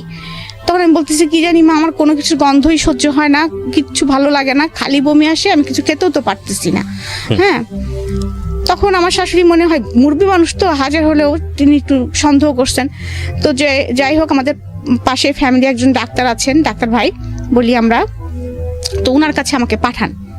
তো ওনার কাছে যখন পাঠান তখন উনি আমাকে প্রেগনেন্সি টেস্ট দেন। এখন তো ধরেন অনেক প্রেগনেন্সি টেস্টের অনেক সিস্টেম হয়েছে, তখন তার কোনো সিস্টেম ছিল না, তখন তো একদম ল্যাবেই যেতে হতো ইউরিনটা নিয়ে। তো বলে যে পরের দিন সকালবেলা এরকম ইউরিনটা নিয়ে ল্যাবে দিলে নাকি রেজাল্ট, আমার হাজবেন্ড সে রেজাল্ট নিয়ে এসেছে, পজিটিভ আসছে আর কি। আচ্ছা, পজিটিভ আসছে, তো সেটা নিয়ে আবার ডাক্তার ভাইয়ের কাছে দেওয়া হয়েছে। তখন ডাক্তার ভাই আমার শাশুড়ি বলছে আমি যেতে পারবো না, যেহেতু এরকম একটা বিষয়, তোমাদের হাজবেন্ড ওয়াইফের বিষয় যেহেতু, তো তোমরা দুজনা যাও ডাক্তার ভাইয়ের কাছে, তোমরা দুজনাই যাও। এবং ডাক্তার ভাইও চাচ্ছিল যে আমার হাজবেন্ড যাক। সে বলেছে যে হেলাল আসুক। মানে সে তো আমাদের ফ্যামিলি ডাক্তার, সবাইকে চেনে, আমার বিয়েও খেয়েছে সে। তো আমরা যখন গিয়েছি তার কাছে, সে তখন বলছে যে হেলাল তুমি এটা কি করলা। ফার্স্ট কথাই ছিল তার এটা, যে তুমি এটা কি করলা। তখন আমার হাজবেন্ড তো চুপচাপ, তো বলতেছে যে তোমাকে আমি বিয়ের সময় বলেছিলাম যে হেলাল তুমি ছোট একটা মেয়ে বিয়ে করতেছো, কেন করতেছো, মিনিমাম তোমার এদের সঙ্গে যায় এমন একটা মেয়ে বিয়ে করো। তারপরে আবার এই মেয়েটা এখন প্রেগনেন্ট, হ্যাঁ, আর ওয়েট এত কম, এবং এই বাচ্চাটাকে সে কি দিবে, পেটের ভিতর থেকে মার যে খাবারটা সে নিবে। মানে ডাক্তার ভাই আমার সময় যে কথাগুলো বলতেছে আমি সেটাই আর কি বলতেছি, আমি তখন তত কিছু বুঝি না। হ্যাঁ, তো সেই সামর্থ্য তো মনে হচ্ছে এই মেয়েটার নাই। আর তারপরে তো বমি করতেছে একভাবে, ওকে তো ইমিডিয়েটলি এখন স্যালাইন দেওয়ার ব্যবস্থা করা উচিত, তো পানি শূন্যতা হয়ে গেছে শরীরে এখন, এরকম অবস্থা আর কি। যাই হোক, তুমি কি এই বাচ্চাটা নিতে চাও, নিলে কিন্তু সমস্যা হবে, হয়তো বা ওর লাইফ রিস্ক হতে পারে, মেবি এরকম একটা কথা বলে। তো আমার হাজবেন্ড বাসায় এসে উল্টা মেজাজ দেখাচ্ছে, কেন মানে আমি যেন পাপ করে ফেলছি। হ্যাঁ, মানে উল্টা মেজাজ দেখাচ্ছে, হ্যাঁ এরকম অসুস্থ, এখন ঝামেলা, অমুক তমুক বিভিন্ন কথা শুরু করছে। তো আমার শাশুড়ি আবার খুশি, কারণ তার একটা ছেলে, যেহেতু একটা বাচ্চা আসতেছে বাসায়, সে খুব খুশি। আমার বয়স টয়স কেউ দেখতেছে না আর কি সেই মুহূর্তে। সে আবার আমার TNT-তে ফোন করে আমার মাকে ডেকে নিয়ে আসছে, বিয়ান এরকম সুসংবাদ আছে, শিগগিরই আসেন। তো আমার মা এসেছে, আমরা কি দুজন মিলে একটা বাচ্চা পালতে পারবো না, হ্যাঁ ও ছোট হয়েছে তো কি হয়েছে, হেলাল এরকম চিল্লাপাল্লা করতেছে, আপনি আপনার জামাই একটু বোঝান, এরকম বলতেছে টলতেছে। আমার শাশুড়ি তখন খুব ভালো মুডে আছেন আর কি তিনি। তো আমার মা না আসলে তখন নাও বলতে পারতেছে না, হ্যাঁও বলতে পারতেছে না। তিনি একবার আমার কথা ভাবতেছেন, আবার ওই সংসারটার কথাও ভাবতেছেন, যে তাদের মধ্যে আনন্দ, আর এদিকে আবার চিন্তা করতেছেন যে আমার মেয়েটা তো আসলে এই অবস্থা, কিছু খেতে পারে। তখন আমার এর মধ্যে মা বলছে কি, তাহলে আমি আমার মেয়েটাকে নিয়ে যাই বিয়ান, আমি নিয়ে যাই, ওর তো এই অবস্থা। তখন আবার ডাক্তার ভাই বলে দিয়েছেন, উনি আবার প্রেসক্রাইব করে দিয়েছেন আমাকে তখন ইমিডিয়েটলি স্যালাইন দিতে হবে, দিতেই হবে। তখন আর আমাদের যেখানে বাসা সেখানে আশেপাশে কোনো ক্লিনিক নাই, একটু দূরে। তো তখন আম্মা দেখলো যে তাহলে এখান থেকে নিয়ে গেলে তো নার্স এসে মানে স্যালাইন দিতে পারবে না, বা সবসময় টেক কেয়ার করতে পারবে না, এখানে যদি ডাক্তারটা কাছে, তাহলে এখানেই থাক। তো আমার স্যালাইন চলতেছে, করতেছে, কিন্তু আমার শাশুড়ি কিন্তু কখনো এসে আমার যে স্যালাইন চলতেছে করতেছে আমার পাশে বসা বা মাথায় হাত দেওয়া, বা আমার হাজবেন্ড ওই ঘরে ঢুকে না। হ্যাঁ, সে ডিস্টার্ব হবে দেখে সে তার মতো থাকে, রাত্রে স্যালাইন খুলতে হবে, করতে হবে, অনেক ঝামেলা। এগুলো আমার ছোট নোট থাকে আমার পাশে, মাঝে মাঝে আমার শ্বশুর একটু দেখাশোনা করেন। আর দেখা যাচ্ছে যে ওই যে সার্বক্ষণিক যে নার্সটা ছিল উনি দেখাশোনা করতেন, কিন্তু আমার বমি কিন্তু কখনোই অফ হয় নাই। তো এর মধ্যে আমার আবার একটু ব্লাড যাচ্ছে, আচ্ছা, একটু রিস্কি যে ব্যাপারটা, হ্যাঁ ব্লাড যাচ্ছে। তখন আবার এইটা আবার ডাক্তার ভাইকে বলা হয়, তখন ডাক্তার ভাই আর কি বুঝছে ব্যাপারটা, বরাবর বলছে আসলে ও নিতে পারছে না মনে হয় শরীরে, ওর শরীর এই বয়সে এটা ও নিতে পারছে না। তারপর যাই হোক এরকম বলার পরে তারপরেও আপনারা যখন চাচ্ছেন চাচিমা আমি ট্রাই করব, আমি 7 দিন একটা ইঞ্জেকশন দিব, সকাল বিকাল দিব, এটা যদি টিকে গেল তো টিকে গেল আলহামদুলিল্লাহ, না হলে কিন্তু আমাদের এস্টিম পয়েন্টে যেতে হবে, এটা ডিসিশন নিতে হবে। তখন আমার মা, আমার তো একদম তখন মনে করেন বিছনা থেকে ওঠা নিষেধ, একদম বেড রেস্ট। তো আমার মা, আমার শ্বশুরবাড়ির যেরকম পরিবেশ, আমার মা যে আমার কাছে থাকবেন সেটাও পারতেছেন না। হ্যাঁ, কারণ কি কথা শোনাবে কে, মানে ওরা খুব কথা শোনাতেন, এটাই হচ্ছে প্রবলেম। মানে আসলে খুব কথা শোনাতেন, এখনো তাদের সেই স্বভাবটা আছে আর কি। তো ওই ভয়তে আমার মা আবার খুব বললাম না যে চুপচাপ, আম্মা তো অত মানে কথা পছন্দ না আর কি তার। তো এই অবস্থায় যাই হোক আমার আস্তে আস্তে আমি ওই সিচুয়েশনটা পার করছি কোনো রকম, 7 মাস চলে গেছে আর কি। যাওয়ার পরে তারপরে 7 মাসের পরে আমাকে আমার বাবা মা এসে আমাদের দেশে একটা আনুষ্ঠানিকতা করে, সাথ দেয়। সেটা করে অনেক অনুষ্ঠান করে শ্বশুরবাড়ির লোকদের কাপড় চুপড় দিতে হয়, তারপরে এই খাসি টাসি, তারপরে এই যে মাছ টাছ অনেক কিছু দিতে হয়, কি কি দিতে হয় আমি অত জানতাম না তখন। সেগুলো দিয়ে আমার বাবা মা অনুষ্ঠান করে নিয়ে আমাকে নিয়ে গেছেন। তখন আমার বাবার আবার পোস্টিং ছিল মাগুরাতে। মাগুরাতে নিয়ে গেছেন। মাগুরাতে নিয়ে যাওয়ার পর যখন আমার 2 মামা শুনেছে যে আমি এরকম অবস্থা, তখন আমার 2 মামা, তাদের আবার নিজেদের প্রাইভেট কার ছিল, তো তোমরা মানে খুলনায় থাকতো, খুলনা থেকে মাগুরা তো বেশি দূর না, তো চলে এসেছে আমাকে দেখার জন্য। এসে তো চিল্লাপাল্লা, বুধ এটা কি হলো, আর তোমরা মাগুরায় আনছো কিভাবে, হয় কুষ্টিয়া রাখতা। তো তারপরে যাই হোক আমার মামারা আমাকে খুলনাতে নিয়ে যায় এক প্রকার জেদ করে, কারণ মামাদেরও কোনো মেয়ে ছিল না, 2 মামারই 2টা করে ছেলে। তো ওখানে যে আমার হাজবেন্ডের পোস্টিং তখন আবার বাগেরহাট, আচ্ছা, তার জন্য একটু সুবিধা। তো যাই হোক আমার বেবিটা হলো, মানে আমি বেবিটা হতে যে অনেক কষ্ট পেয়েছি। বেবিটার ওয়েট অনেক বেশি ছিল, মানে কারণ আমার বেবিটা কিন্তু এখনো 5 ফিট 5 ইঞ্চি 5.5 ইঞ্চির উপরে লম্বা। আচ্ছা, আমার ফার্স্ট মেয়ে। ওকে, তো এখন নর্থ সাউথে পড়ছে। জি জি, ওকে। সো প্রিয় শ্রোতা, আমরা এখানে একটা বিরতি নিতে চাই। কোথাকার গল্প কোথায় গিয়ে ঠেকেছে সেটাই হচ্ছে দেখার বিষয়। আমরা আরো আধা ঘন্টারও বেশি সময় আপনাদের সঙ্গে আছি, এবং আপনারা যা ভাবছেন গল্পটা লেগেছিল আর কি, এটাই স্বাভাবিক, কষ্ট লাগাটাই স্বাভাবিক। হ্যাঁ, আমি হচ্ছে বাচ্চা মানুষ করতে তখন তো অত এক্সপার্ট না, তা আম্মাদের ওখানে বেশি থাকতাম, কখনো শ্বশুরবাড়ি যেতাম, কখনো আম্মাদের ওখানে থাকতাম। তো এরকম করতে করতে সময় যাচ্ছিল, কিন্তু হচ্ছিল কি আমি শ্বশুরবাড়ি যখন থাকছিলাম তখন তো আমার ননদদের আরো বিয়ে হয়েছে, সবারই বাচ্চা কাচ্চা আছে। আমার বাচ্চাটা যদি একটু ভুল করে ফেলতো বা একটু অন্যায় করে ফেলতো, আমি কেন জানি তখন যেন খুব ক্রেজি হয়ে গিয়েছিলাম। আর আমার হাজবেন্ড তো বাসায় থাকতো না, আমি শ্বশুরবাড়ি থাকতাম। আমার লেখাপড়া কিন্তু তখনও কন্টিনিউ। হ্যাঁ, আমি কিন্তু তখন অলরেডি পড়তেছি, হ্যাঁ পড়তেছি, বাচ্চা সামলাচ্ছি এবং সংসার, তখন কিন্তু আমি পাকা গৃহিণী হয়ে গেছি। এবং এরকম করতে করতে আমি হচ্ছে যখন মাস্টার্স পরীক্ষা দিব আর কি, ফাইনাল দিব, আমার বড় মেয়েরা ছোট মেয়ের বয়সে ডিফারেন্স হচ্ছে 4.5 বছর। তখন আমি সেকেন্ড বেবি কনসেপ্ট করি। তো তখন সেকেন্ড বেবি কনসেপ্ট করলে তখন সবাই খুব খুশি হয়ে যায়, কিন্তু আমি খুশি হই না। এবার আমি আর খুশি হই না। এবার আমি বুঝে গেছি মাতৃত্বের কি কষ্ট, আর আমি বুঝে গেছি যে সংসারে আমার কি অবস্থান।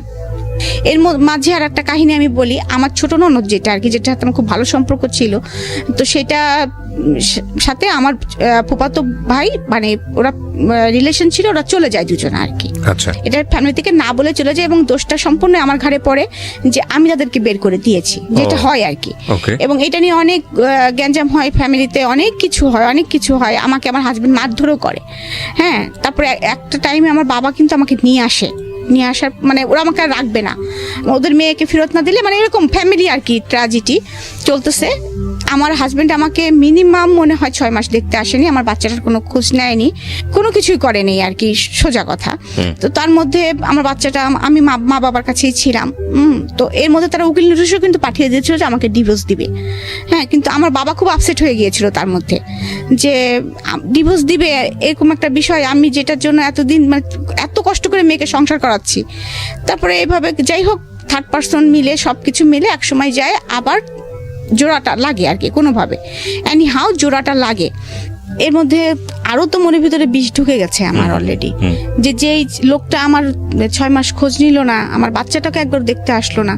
আমি তো কিছুতেই ওর সাথে উকিল নোটিশ পাঠিয়েছিল, এটা আমি জানতাম না। তো হঠাৎ করে তাদের যেভাবে ফ্যামিলি মিউচুয়ালের মধ্যে যখন আসলো, তখন আমার শ্বশুর বললো যে আপনারা নিয়ে গিয়েছেন, আপনারা দিয়ে যাবেন। এবং আমি সেই দিনটার কথা আমি কখনোই ভুলব না, যেদিন আমার ননদ চলে যায়, সেদিন আমাকে সারাদিন ঘরের মধ্যে আটকায় রাখা হয়েছিল, কিছু খেতে দেওয়া হয়েছিল না, এবং আমাকে আমার হাজবেন্ড মারধরও করেছিল, এবং সেই সাথে আমার বাচ্চাটাকে আমার কাছে দেওয়া হয় নাই সারাদিন। তো ওই অবস্থায় যে অনেক কিছু হয়েছে, অনেক সেটা আমি এখন এত বিস্তারিত হয়তো বলতে পারছি না, মানে কিভাবে গিয়েছে আমি বলতে পারবো না। অনেক কষ্টে ওখান থেকে আমার বাবা ভাই আমাকে অনেক কষ্ট ওখান থেকে নিয়ে আসে আর কি। এবং আমি এক কাপড়ে চলে এসেছিলাম, আমাকে ওরা কোনো কাপড়, খালি পায়ে এক কাপড়ে আমার বাচ্চাটা সহকারে, বাচ্চাটাকেও দিচ্ছিল না তারা। অনেক কষ্টে আমি ওখান থেকে আমার বাবা মাকে বের করে নিয়ে চলে আসে। আসার পরে তো অনেক দিন এই যে ওরকম বাবা বাড়ি থাকলাম, করলাম। তার মধ্যে আমি আবার ট্রান্সফার হয়ে আমি যশোরে, তখন বাবার পোস্টিং, তো তখন যশোরে আমাকে ভাই আমাকে মাস্টার্স ভর্তি করে দিয়েছিল। যে আমি তখন মাস্টার্স করতেছি, প্লাস সেই সাথে আমি হচ্ছে মানে আপনার মাস্টার্স করতেছি, সেই সাথে আমি কম্পিউটার শিখতেছি। কম্পিউটার শিখতেছি তো, আর বাচ্চাটা নিয়ে লাইফ লিড করতেছি এবং মনে মনে একটা সিদ্ধান্ত নিয়ে ফেলছি। তখন তো একটু ম্যাচুরিড হয়ে গেছি যে আসলে তো ওর কাছ থেকে কোনোদিন ভালোবাসা পাইনি, ওর কাছ থেকে আমি এটাই আশা করতেছিলাম যে হয়তো এরকম ব্যবহারই সে আমার সাথে করবে। তো আমি আমার বাচ্চাটাকে নিয়ে আমি এক প্রকার চলবো আর কি, এরকম একটা চিন্তা ভাবনা করতেছি। আর আমাকে যথেষ্ট সাপোর্ট দিত বাবা মার, সবসময় মন টন খারাপ থাকতো যে ফ্যামিলিতে যেহেতু এরকম কাহিনী হয় নাই, আর সেহেতু সব জায়গাতে কথা টথা হচ্ছিল, অনেক ঝামেলা চলতেছিল অলরেডি ভিতরে। তো বাবা মা ওইগুলা টেক কেয়ার করতেই মানে হাত ধরে যাচ্ছিল বাবা মার আর কি।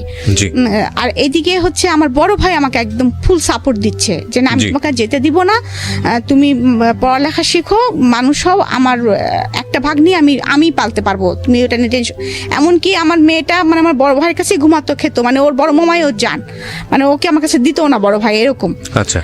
তো এভাবে থাকতে থাকতে হঠাৎ করে কি একদিন ডিসিশন হয়, আমরা ঈদ করতে বাড়ি গেছি, হঠাৎ করে আমার বাবা আমাকে ডেকে বলে যে তুমি মা, তোমাকে ওই বাড়িতে যেতে হবে। আমি বললাম কখনোই না আব্বা, ইম্পসিবল, আমি ওই বাড়িতে সংসার করতে পারবো না এত কিছুর পরে, আর ওরা আমাকে মেরে ফেলবে। আমার মনের মধ্যে ভয় ঢুকে গেছে যে ওরা আমাকে মেরে ফেলবে। তখন আমার বাবা আমাকে জড়ায় ধরে কান্না করে বলতেছে যে মা, তুমি কি আমাদের, তোমার চাচার, আমার সবার কি মৃত্যু মরা মুখ দেখতে চাও, নাকি তুমি তোমার সুখটা বেছে নিতে চাও? তো অবভিয়াসলি তখন মানে কি মনে হয়েছে আমি জানি না, কারণ বাবাকে আসলে তো আমি খুবই ভালোবাসতাম, আমি মানে এখনো ভালোবাসি। স্ট্যান্ড বাই, আমাকে যদি কেউ বলা হয় তো আমি আমাকে যদি বাচ্চাদের নামও বলা হয় তবু বলবো আমার বাবাকে আমি বেশি ভালোবাসি। এবং আল্লাহর কাছে আমি মাঝে মাঝে এমনও বলি যে আল্লাহ, যে আমার বাবা যেদিন মৃত্যু হয় সেদিন যেন আমারও মৃত্যু হয়।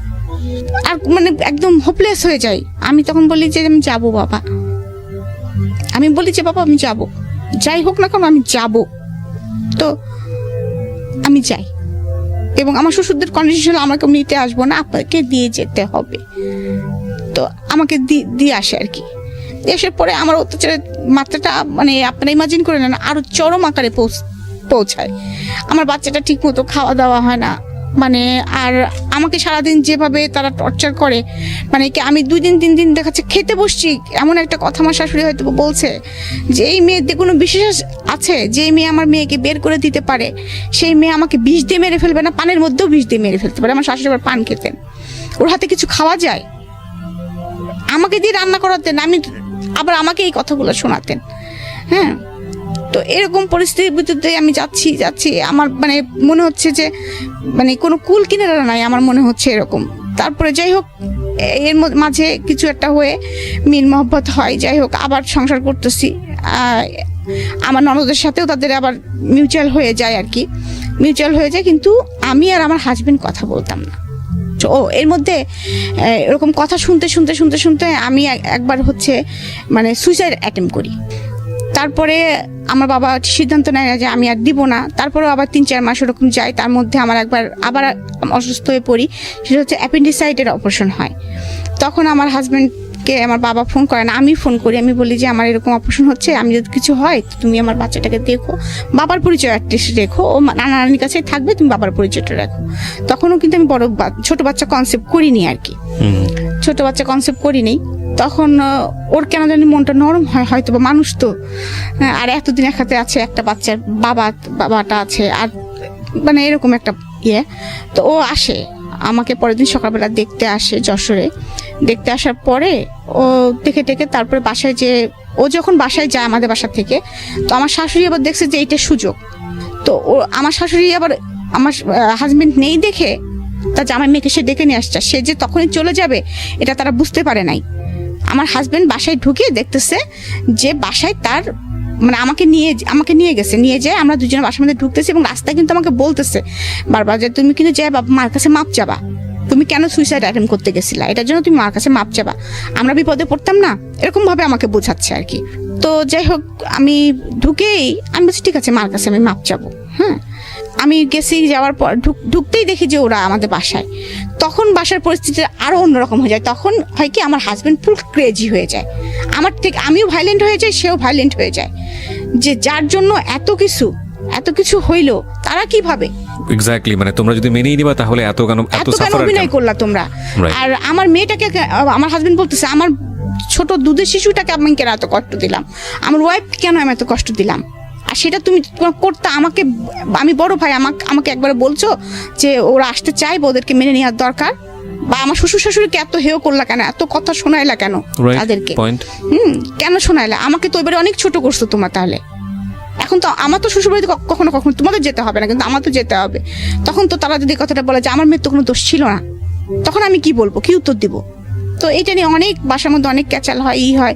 তারপরে আমার হাজব্যান্ড সরাসরি জিজ্ঞেস করে যে হ্যাঁ, ওরা দুজন আবার খুব নমনীয় হয়, হয়ে আমার কাছে মাপ চাই, ওর ভাইয়ের কাছে মাপ চাই।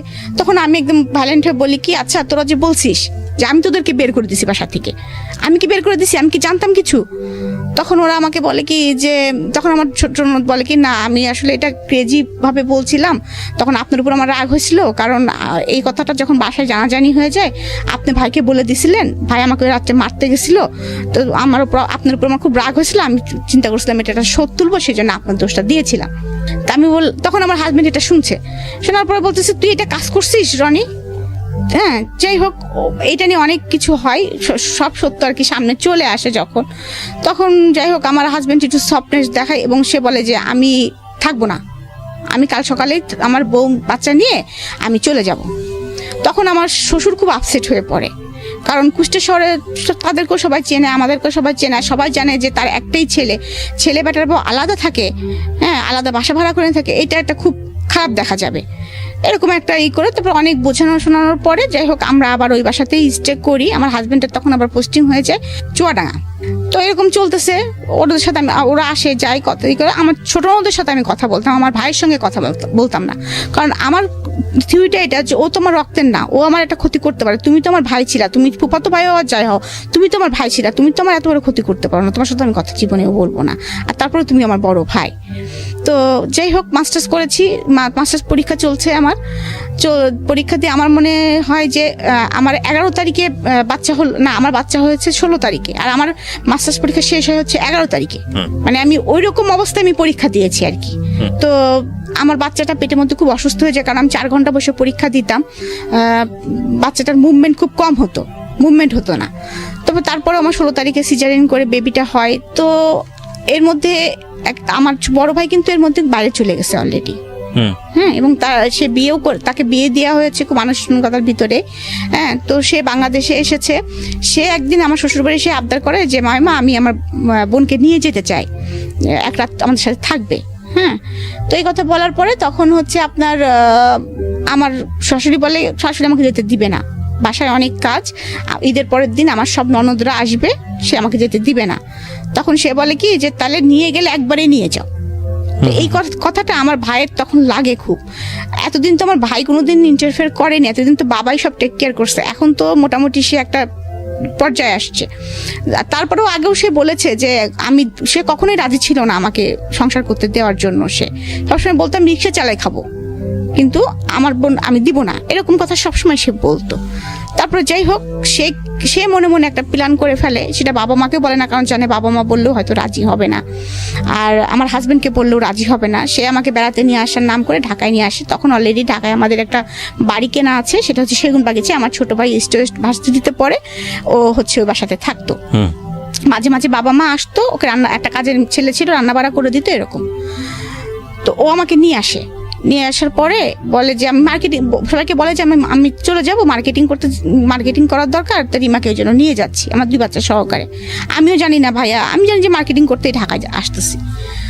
তো ভাইয়া এসে তারপরে বাবা মাকে আবার ফোন দেয় যে বাবা মা আমরা মার্কেটিং করবো, তো রিমার বাবু 2টা দেখবে কে, তোমরা দুজনে আসো, দেখাশোনা করো, আমরা একটু মার্কেটিং করে বেড়াই। আব্বু আম্মু গাড়ি নিয়ে আসে আর কি, বাবা অফিস থেকে মানে শুক্র শনি তো এমনি ছুটি, তো আসার পরে তারপরে একদিন রাত্রেবেলা ফ্যামিলি মিটিং বসে। তখন ভাইয়া একদম সম্পূর্ণ বলে যে বাবা আপনি যা দেখতেছেন, যা সহ্য করছেন, এটা আমি সহ্য করতে পারবো না, এখন আপনি আমাকে খারাপ বললে বলেন, আমি অনেক নরম মানুষ, ভালো বললে বলেন, আপনি যা খুশি আপনি তাই বলেন, কিন্তু আমি যেটা এসে মানে দেখতেছি সেটা আমার অসম্ভব আমার পক্ষে দেখা। সেটা হচ্ছে আমার কাছে আমার বোনের শ্বশুরবাড়ি যে মনে হয়েছে যে ওয়ান কাইন্ড সে হচ্ছে কাজের বুয়া। এটা আপনার আপন ভাই বলছে? হ্যাঁ, ওয়ান কাইন্ড কাজের বুয়া। আর আমার বড় মেয়েটার রেজাল্ট ভালো ছিল না, কখনোই ভালো রেজাল্ট করতে পারতো না সে, মানে ওরকম মারধর খেত, সে একটু উল্টাপাল্টা ছিল, মানে মানে ও যেন কেমন ছিল একটু আর কি। যাই হোক, তখন বলতেছে, আর আমি দেখতেছি যে যেভাবে উপর থেকে দোতলা বাসা ছিল, যতবারই কোনো গেস্ট আসে আমার ভাগ্নি আসে গেট খুলতে, ওই ক্লপসিকেবল গেটটা খুলতে আসে আমার ভাগ্নি। তার মানে ওরা দুজনা ওই বাড়ির কাজের বুয়া। আর আমার ছোট ভাগ্নিটার অবস্থা হবে আর কদিন পরে ওইটাই। আমি এটা মেনে নিতে পারছি না। আমার একটা বোন, তার বাচ্চারা, ওর জীবনটা যেরকম হয়েছে ওর বাচ্চা দুইটার জীবনও সেরকম হবে, এটা আমি মেনে নিতে পারছি না। আপনারা আমাকে বকলে বকেন, ভালোবাসলে বাসেন। আমি এক্ষুনি তার হাজবেন্ডের কাছে ফোন দিব, সোজা কথা ফোন দিয়ে বলবো, সে যদি তার কাছে আমার বোনকে রাখবে, আর যদি না রাখে আমি আমার বোনকে চালাবো। সম্পর্কের দরকার নাই, ডিভোর্সেরও দরকার নাই। ফাইন। কখন জানি কি হয় এরকম একটা দোলাচল অবস্থা, এবং আমাদের প্রেডিকশনের জায়গাগুলো এখন পর্যন্ত নট প্রুফ। আমি সবসময় একটা কথা বলি যে জীবন গল্পে আপনি কোনো বাকি আসলে অনুমান করতে পারবেন না এরপরের বাকি গিয়ে কি ওয়েট করছে আপনার জন্য। লাস্ট দুটো গল্প যদি বলি যে এই ধরনের গল্পের গোড়াপর্তন হয়েছিল আবিদা সুলতানার হাত ধরে। আবিদা সুলতানা এই যাবৎকালে জীবন গল্পের, ঢাকা এফএমের জীবন গল্পের সবচাইতে পপুলার বলবো, মানে সবচাইতে মানুষের বেশি শোনা গল্পের মধ্যে একটি, এবং ইউটিউবেও সেটার ভিউ প্রায় 2 মিলিয়নের কাছাকাছি। তো আবিদা সুলতানার পরে আমরা বেশ কয়েকটা এপিসোড, মানে গত 2 থেকে 3টা এপিসোড আগে আরেকজনের যে খেয়ালির যে জীবন গল্পটা, খেয়ালি এবং আবিদা সুলতানার জীবন গল্পের মধ্যে অদ্ভুত কিছু মিল আছে। এবং এরই ধারাবাহিকতায় আজকের যেই রিমার যে জীবনের গল্প, সেখানে হয়তো অনেকেই মনে করেছিলেন বা করছেন এখনো, যেহেতু আমরা শেষ পর্যায়ে আসিনি, যে রিমার জীবন গল্পটাও ঠিক সেরকম না। শুধু নাটুকুই বললাম। রিমা, আমরা যেখানটায় ছিলাম, তো আমার বাবার তখন কিছু ভাইয়ের উপরে বলতে পারে না, মানে সেও ততদিনে আসলে বুঝে গেছে আসলে যে এখানে আসলে রাইট কি অনরাইট কি। আর কথা হচ্ছে যে বাবা সারা জীবন মান সম্মানই দেখলা, সারা জীবন তুমি মান সম্মানই দেখলা, কিন্তু কষ্টটা দেখছো না। আমাদের একটা বোন যে এত কিনা আল্লাহ দিয়ে, এবং তার 2টা বাচ্চা আল্লাহ দিয়েছে, এবং সেই 2টা ভাগ্য এরকম হতে যাচ্ছে শুধু তোমার মান সম্মানের জন্য, আর কোনো কিছু না। আমাদের অর্থনৈতিক কোনো সমস্যা নাই, আমাদের পারিবারিক কোনো সমস্যা নাই। কি হয়েছে, ডিভোর্স হবে না, দরকার হলে ওর মতো থাকবে, বাচ্চা 2টা নিয়ে থাকবে। ডিভোর্সই তো শেষ কথা না, মানুষ তো এইভাবেও বাচ্চা নিয়ে বাঁচে। সেই ছেলে যদি বিয়ে করতে চায় করুক, আমার বোন তাকে ডিভোর্স দিবে না। তাহলে তোমার তো দুর্নাম হচ্ছে না, কিন্তু তার লাইফটা তুমি এরকম করে নষ্ট করে কেন দিচ্ছ? তার সাথে তার 2টা বাচ্চার লাইফ তুমি নষ্ট করে দিচ্ছ। বাবাকে অনেক বোঝায়, এবং মা তো একদম খুবই রাজি। মা তো অনেক দিন থেকেই ফিল করতেছে আমার কষ্টটা আসলে। তো তখন আমার শুরু হলো নতুন জীবন। আমি তো ভয়ে আর শ্বশুর বাড়িতেও যোগাযোগ করতে পারতেছি না। আর এদিকে আমার ভাই তো ফোন করে আমার হাজবেন্ডকে বলছে যে আমার ভাগ্নিদের অলরেডি সে স্কুলে ভর্তি করে দিয়েছে, ফ্লোর স্কুলে ভর্তি, 2জনকে, একজনকে নার্সারিতে আর একজনকে ক্লাস 2তে ভর্তি করে দিয়েছে। আর এদিকে আমার হাজবেন্ডকে বলেছে যে তুমি যদি, আগে তাকে জিজ্ঞাসা করেছে অবশ্য ফোন করে, যে তুমি যদি তোমার সঙ্গে রাখো আমাদের নো অবজেকশন, কিন্তু তোমার সঙ্গে যদি না রাখো আমার বোন তোমাদের বাড়িতে থাকবে না। আচ্ছা, ও ঢাকায় থাকবে এখন থেকে ওর বাচ্চা নিয়ে। তো এই কথা বলার পরে আমার, তুমি কি মতামত দিচ্ছ? তুমি যদি নাও তাহলে আমাদের কোনো কথা নেই। আমার হাজবেন্ড বলে যে সাতক্ষীরার অবস্থা ভালো না, সাতক্ষীরা নোনা এলাকা, আমার বাচ্চা 2টা অসুস্থ হয়ে যাবে, রিমা এসে এখানে শুট করতে পারবে না, আর এখানে অনেক মানে আমি এখানে নিয়ে আসলে ও পারবে না আর কি, সোজা কথাই কথা বলে। আর কারণ সে কখনোই আসলে কোনো দায়িত্ব নিতে চায় না। আচ্ছা, এই জন্য সে সুন্দরভাবে কথা বলার পর আমার একটু রাগারাগিও করে যে তাহলে রিমা আব্বা আম্মার ওখানে অসুবিধা কি হচ্ছিল। হ্যাঁ, সে অসুবিধা তো তুমি খুব ভালো করে জানো, তোমাকে তো এক্সপ্লেন করার কিছু। আমার বাবার ভাইয়ের সাথে একটু আর কি রাগারাগি হয়েছে আর কি। তো আমার হাজবেন্ড 3 মাস রাগ করে আসেনি ঢাকাতে, আমাদের কোনো খরচও দেয় নাই। আর আমার তো কোনো সমস্যা এখানে হচ্ছে না আল্লাহর রহমতে, কারণ মা অলরেডি তখন 2টা কাজে মানুষ দিয়ে গিয়েছে। কারণ আমার বাচ্চা 2টাই ছোট, কোচিং আমি নিয়ে যাই। আর আমার ছোট ভাইকে এবং বড় ভাই বলেছে যে তুমি মানে চলে যাওয়ার আগে যে তুমি পারবা না, তোমার একটা বোনের দায়িত্ব নিতে, আমি তোমাকে ফিনান্সিয়াল সাপোর্ট দিব, তুমি খালি বোনটাকে আর ভাগ্নি 2টাকে দেখে রাখবা। আমাদের নিজেদের বাড়ি যেহেতু কোনো সমস্যা নেই এখানে। তো আমার ছোট ভাইটাও অনেক ভালো। হ্যাঁ, আমরা আসলে 3 ভাই বোন খুব ফ্রেন্ডলি, যেটা সত্যি কথা আমি বলবো। বড় ভাইয়া খুব চুপচাপ, আর আমি আর আমার ছোট ভাইটা খুব আমোদে। তো ও কি করা শুরু করলো, এখান থেকে আমার জীবনে যখন এখানে আমি থাকা শুরু করলাম, আমার বাচ্চাদের প্রচুর টেক কেয়ার করতো পড়াশোনা থেকে, কারণ ওরা তো মফস্বল এলাকার, মানে কুষ্টিয়ার লেখাপড়া থেকে। হ্যাঁ, সুতরাং ওদের লেখাপড়াটা, তারপরে ওদের বেড়াতে নিয়ে যাওয়া, যেমন আমার বললাম না, আমার বড় মেয়েটার মানসিক সমস্যা, মানে ও ডিসিশন নিতে পারতো না, আমি মাংসটাকে আমি নিব না, মানে ওটা যে ওইটাও কোনো সময় আদায় করতে পারতো না, এরকম মানসিকতা হয়ে গেছিল দাদি বাড়ি থাকতে থাকতে ওর। তো আমি একসময় বুঝতে পারলাম যে মানসিক, মানে তখন আমার নিজেই একটু মানে মানসিক, আমার তো তখন নিজেরও মানসিক অবস্থা খারাপ ছিল, আমি ওর মানসিক অবস্থা কিভাবে বুঝবো। যখন আস্তে আস্তে আমি রিয়েলাইজ করতেছি যে সব বাচ্চার মতো তো আমার এই বাচ্চাটা না, কেমন যেন জড়সড় হয়ে থাকে, কেমন যেন খোলামেলা না, হ্যাঁ এরকম আর কি করতেছি। তখন ওর সঙ্গে আমি আস্তে আস্তে মানে খুব ভালো, মানে আমার ছোট ভাই আমাকে বললো যে আপু আপনি কি বুঝতে পারতেছেন, এবং ও আমাকে ডাক্তারের কাছেও নিয়ে যায় যে আপুর সামথিং প্রবলেম আছে, মানে আলটিমেটলি কাউন্সিলিং এর জন্য। হ্যাঁ, কাউন্সিলিং এর জন্য আমাকে মুহিত কামালের কাছে নিয়ে যাওয়া হয়। তখন উনি যেভাবে হয়তো ভাইকে বলছিলেন বা আমাকে কিছু ওষুধ টষুধ দিয়েছিলেন এবং বলেছিলেন যে আসলে দীর্ঘদিনের না পাওয়ার সমস্যাটা থেকে ওর ভিতরে অনেক ক্ষোভ সৃষ্টি হয়েছে। হ্যাঁ, মানে এভাবে আর কি অনেক কিছু বলেছিলেন। যাই হোক, তো ওইভাবে ওকে টেক কেয়ার করতে হবে আপনাদেরকে, এবং সবচেয়ে ভালো হয় যদি ওনার হাজবেন্ড ওনাকে সাপোর্টটা দেন। তো সেই সাপোর্টটা তো আমার পক্ষে মানে সম্ভব না, আমার ফ্যামিলি দিতে পারবে না। তো সেই সাপোর্টটা, হাজবেন্ডের সাপোর্ট তো আসলে কেউ দিতে পারে না। তারপরেও আমার ছোট ভাই চেষ্টা করেছে, সে আমাকে বেড়াতে নিয়ে গেছে, আমি কবিতা লিখতে পছন্দ করতাম, আমি গল্প লিখতে পছন্দ করতাম, আমার পুরাতন আমি যে ডায়েরি লিখতাম সেটা আবার খুঁজে বের করেছে। আপু দেখেন আপনার এই কবিতাটা অনেক সুন্দর না, তো তারপরে আমরা দল বেঁধে চলেন আপু কক্সবাজার চলে যায়। মানে ও আমার লাইফটাকে সুন্দর করে গোছানোর চেষ্টা করতেছে আর কি।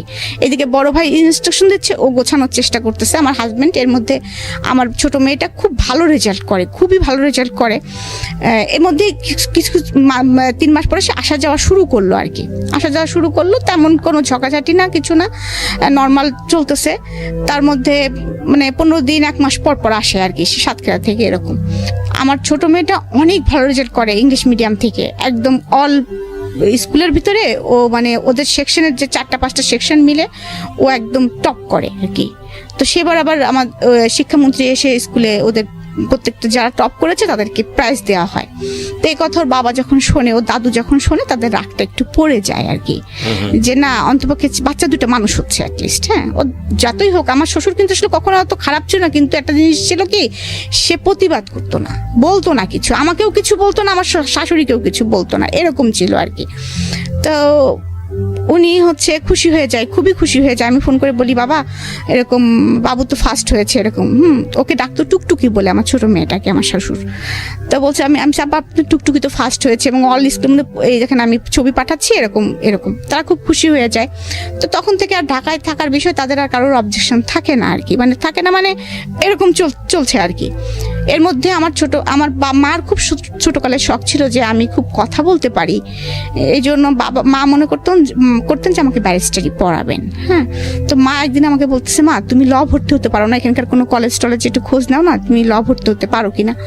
তো আমি তখন বলতেছি যে আম্মা আবার পড়াশোনা করবো, আমার তো পড়াশোনা এখন মাথার মধ্যে ঢোকে না। তো বলতেছে দেখো না চেষ্টা করে। তো বাবাকে সাথে করে গেলাম, যাওয়ার পরে আমাদের সেগুন বাগিচার আশেপাশে, তো বাবা ঢাকা কলেজে গেলেন, তারপরে গেলাম সেন্ট্রাল ল কলেজে। সেন্ট্রাল ল কলেজের পরিবেশটা ভালো লাগলো, তখন ওখানে ভর্তি হয়ে গেলাম। তারপরে ওখান থেকে যাই হোক বাচ্চা কাচ্চার লেখাপড়া চলছে, আমি নিজে লেখাপড়া ল ভর্তি হয়েছি, লেখাপড়া করছি, এদিকে মাস্টার্স করেছি, এদিকে আমার লেখালেখি চলছে। আমার ছোট ভাই কিন্তু আমাকে সবকিছু মানে ফিরিয়ে দিয়েছে আর কি, মানে ও আমাকে ঢুকিয়ে দিয়েছে যে আপু এরকম। এবং আমার কোনো ভালো মোবাইল ছিল না, মানে মোবাইল ছিল না বলতে বাটন মোবাইল ছিল। ও কিন্তু আমাকে ফার্স্ট যে মোবাইলটা আমার জন্মদিনে গিফট করে আর কি, তখন স্যামসংয়ের সবচেয়ে দামি মোবাইলটা। ও টাকা জমাই ভাইয়া ওর জন্য কিছু খরচ পাঠাতো, ওরও একটা বাইক ছিল, বাইকের তেলের খরচ পাঠাতো, ও আমাকে ওইটা সারপ্রাইজ করে। তখন আমি ওই ফেসবুক দেখা শুরু করলাম, ফেসবুক খুললাম, আস্তে আস্তে আমি আপগ্রেড হচ্ছি আর কি। আমি সেই আগের রিমাটা আর কি হচ্ছি, আস্তে আস্তে স্লোলি। তো মানে আমার অনেকদিন পরে মনে হচ্ছিল কি, মানে যখন আমি একটু একটু করে হচ্ছি, নিজে অনুধাবন করছিলাম যে মানে আই এম ব্যাক। আমি ব্যাক। এবং আমার আগে তো এমন হতো যে আমি কোনো জায়গায় কথা বলতে গেলে জড়াই ফেলতাম, মানে অনেক সময় আছে। তখন আমি দেখলাম যে যখন আমি বাচ্চাদের নিয়ে স্কুলে যাচ্ছি, গার্জেনদের সাথে মিশতেছি, ল ক্লাসে যাচ্ছি, ফ্রেন্ডদের সাথে মিশতেছি, তারপরে হচ্ছে এর মধ্যে আমি একটা ওষুধ কোম্পানির সাথেও জড়িত হই, তাদের অ্যাডভার্টাইজমেন্ট করতাম।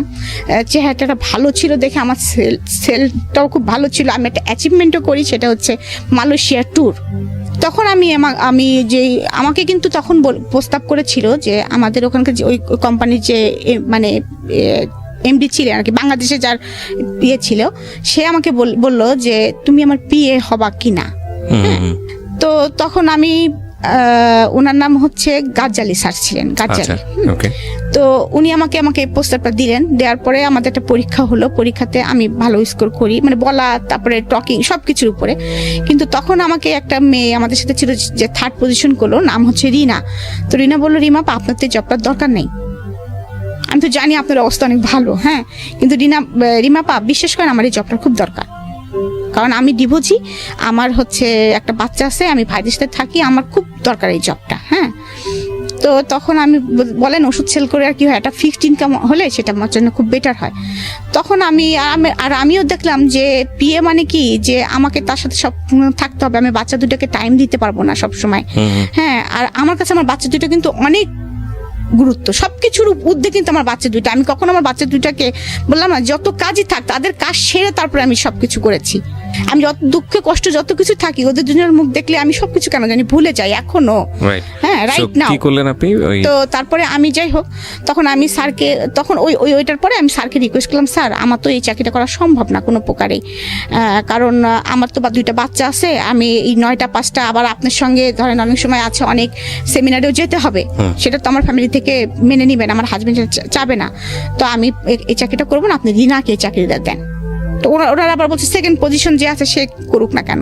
তা আমি সেকেন্ড পজিশন যে ছিল তাকেও কনভিন্স করে ফেলছিলাম যে আপু তুমি চাকরিটা করো না প্লিজ, রিনা আপা খুব রিকোয়েস্ট করতেছে। যাই হোক, এখান থেকে আস্তে আস্তে আমি উঠে আসতেছি। কিন্তু তারপরে এদিকে আমার লেখালেখিও চলতেছে, তারপরে আমি এদিকে ল পাস করে ফেলছি অলরেডি, তারপরে এদিকে আমার বাচ্চারাও বড় হচ্ছে।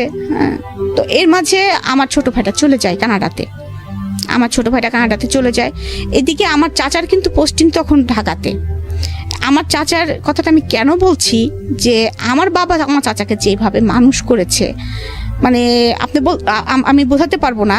যে কখনো যদি কোনো জায়গায় একটা জিনিস কিনেছে, অর্ধেক ভাইয়ের নামে কিনেছে, অর্ধেক তার নামে কিনেছে। তো যাই হোক, আমি এর মধ্যে পড়ালেখা করতেছি, আমার জীবনটা আবার মনে হচ্ছে আগের জায়গায় চলে আসছে, এবং শ্বশুরবাড়িতে আমার গ্রহণযোগ্যতাটা কিছুটা বেড়েছে।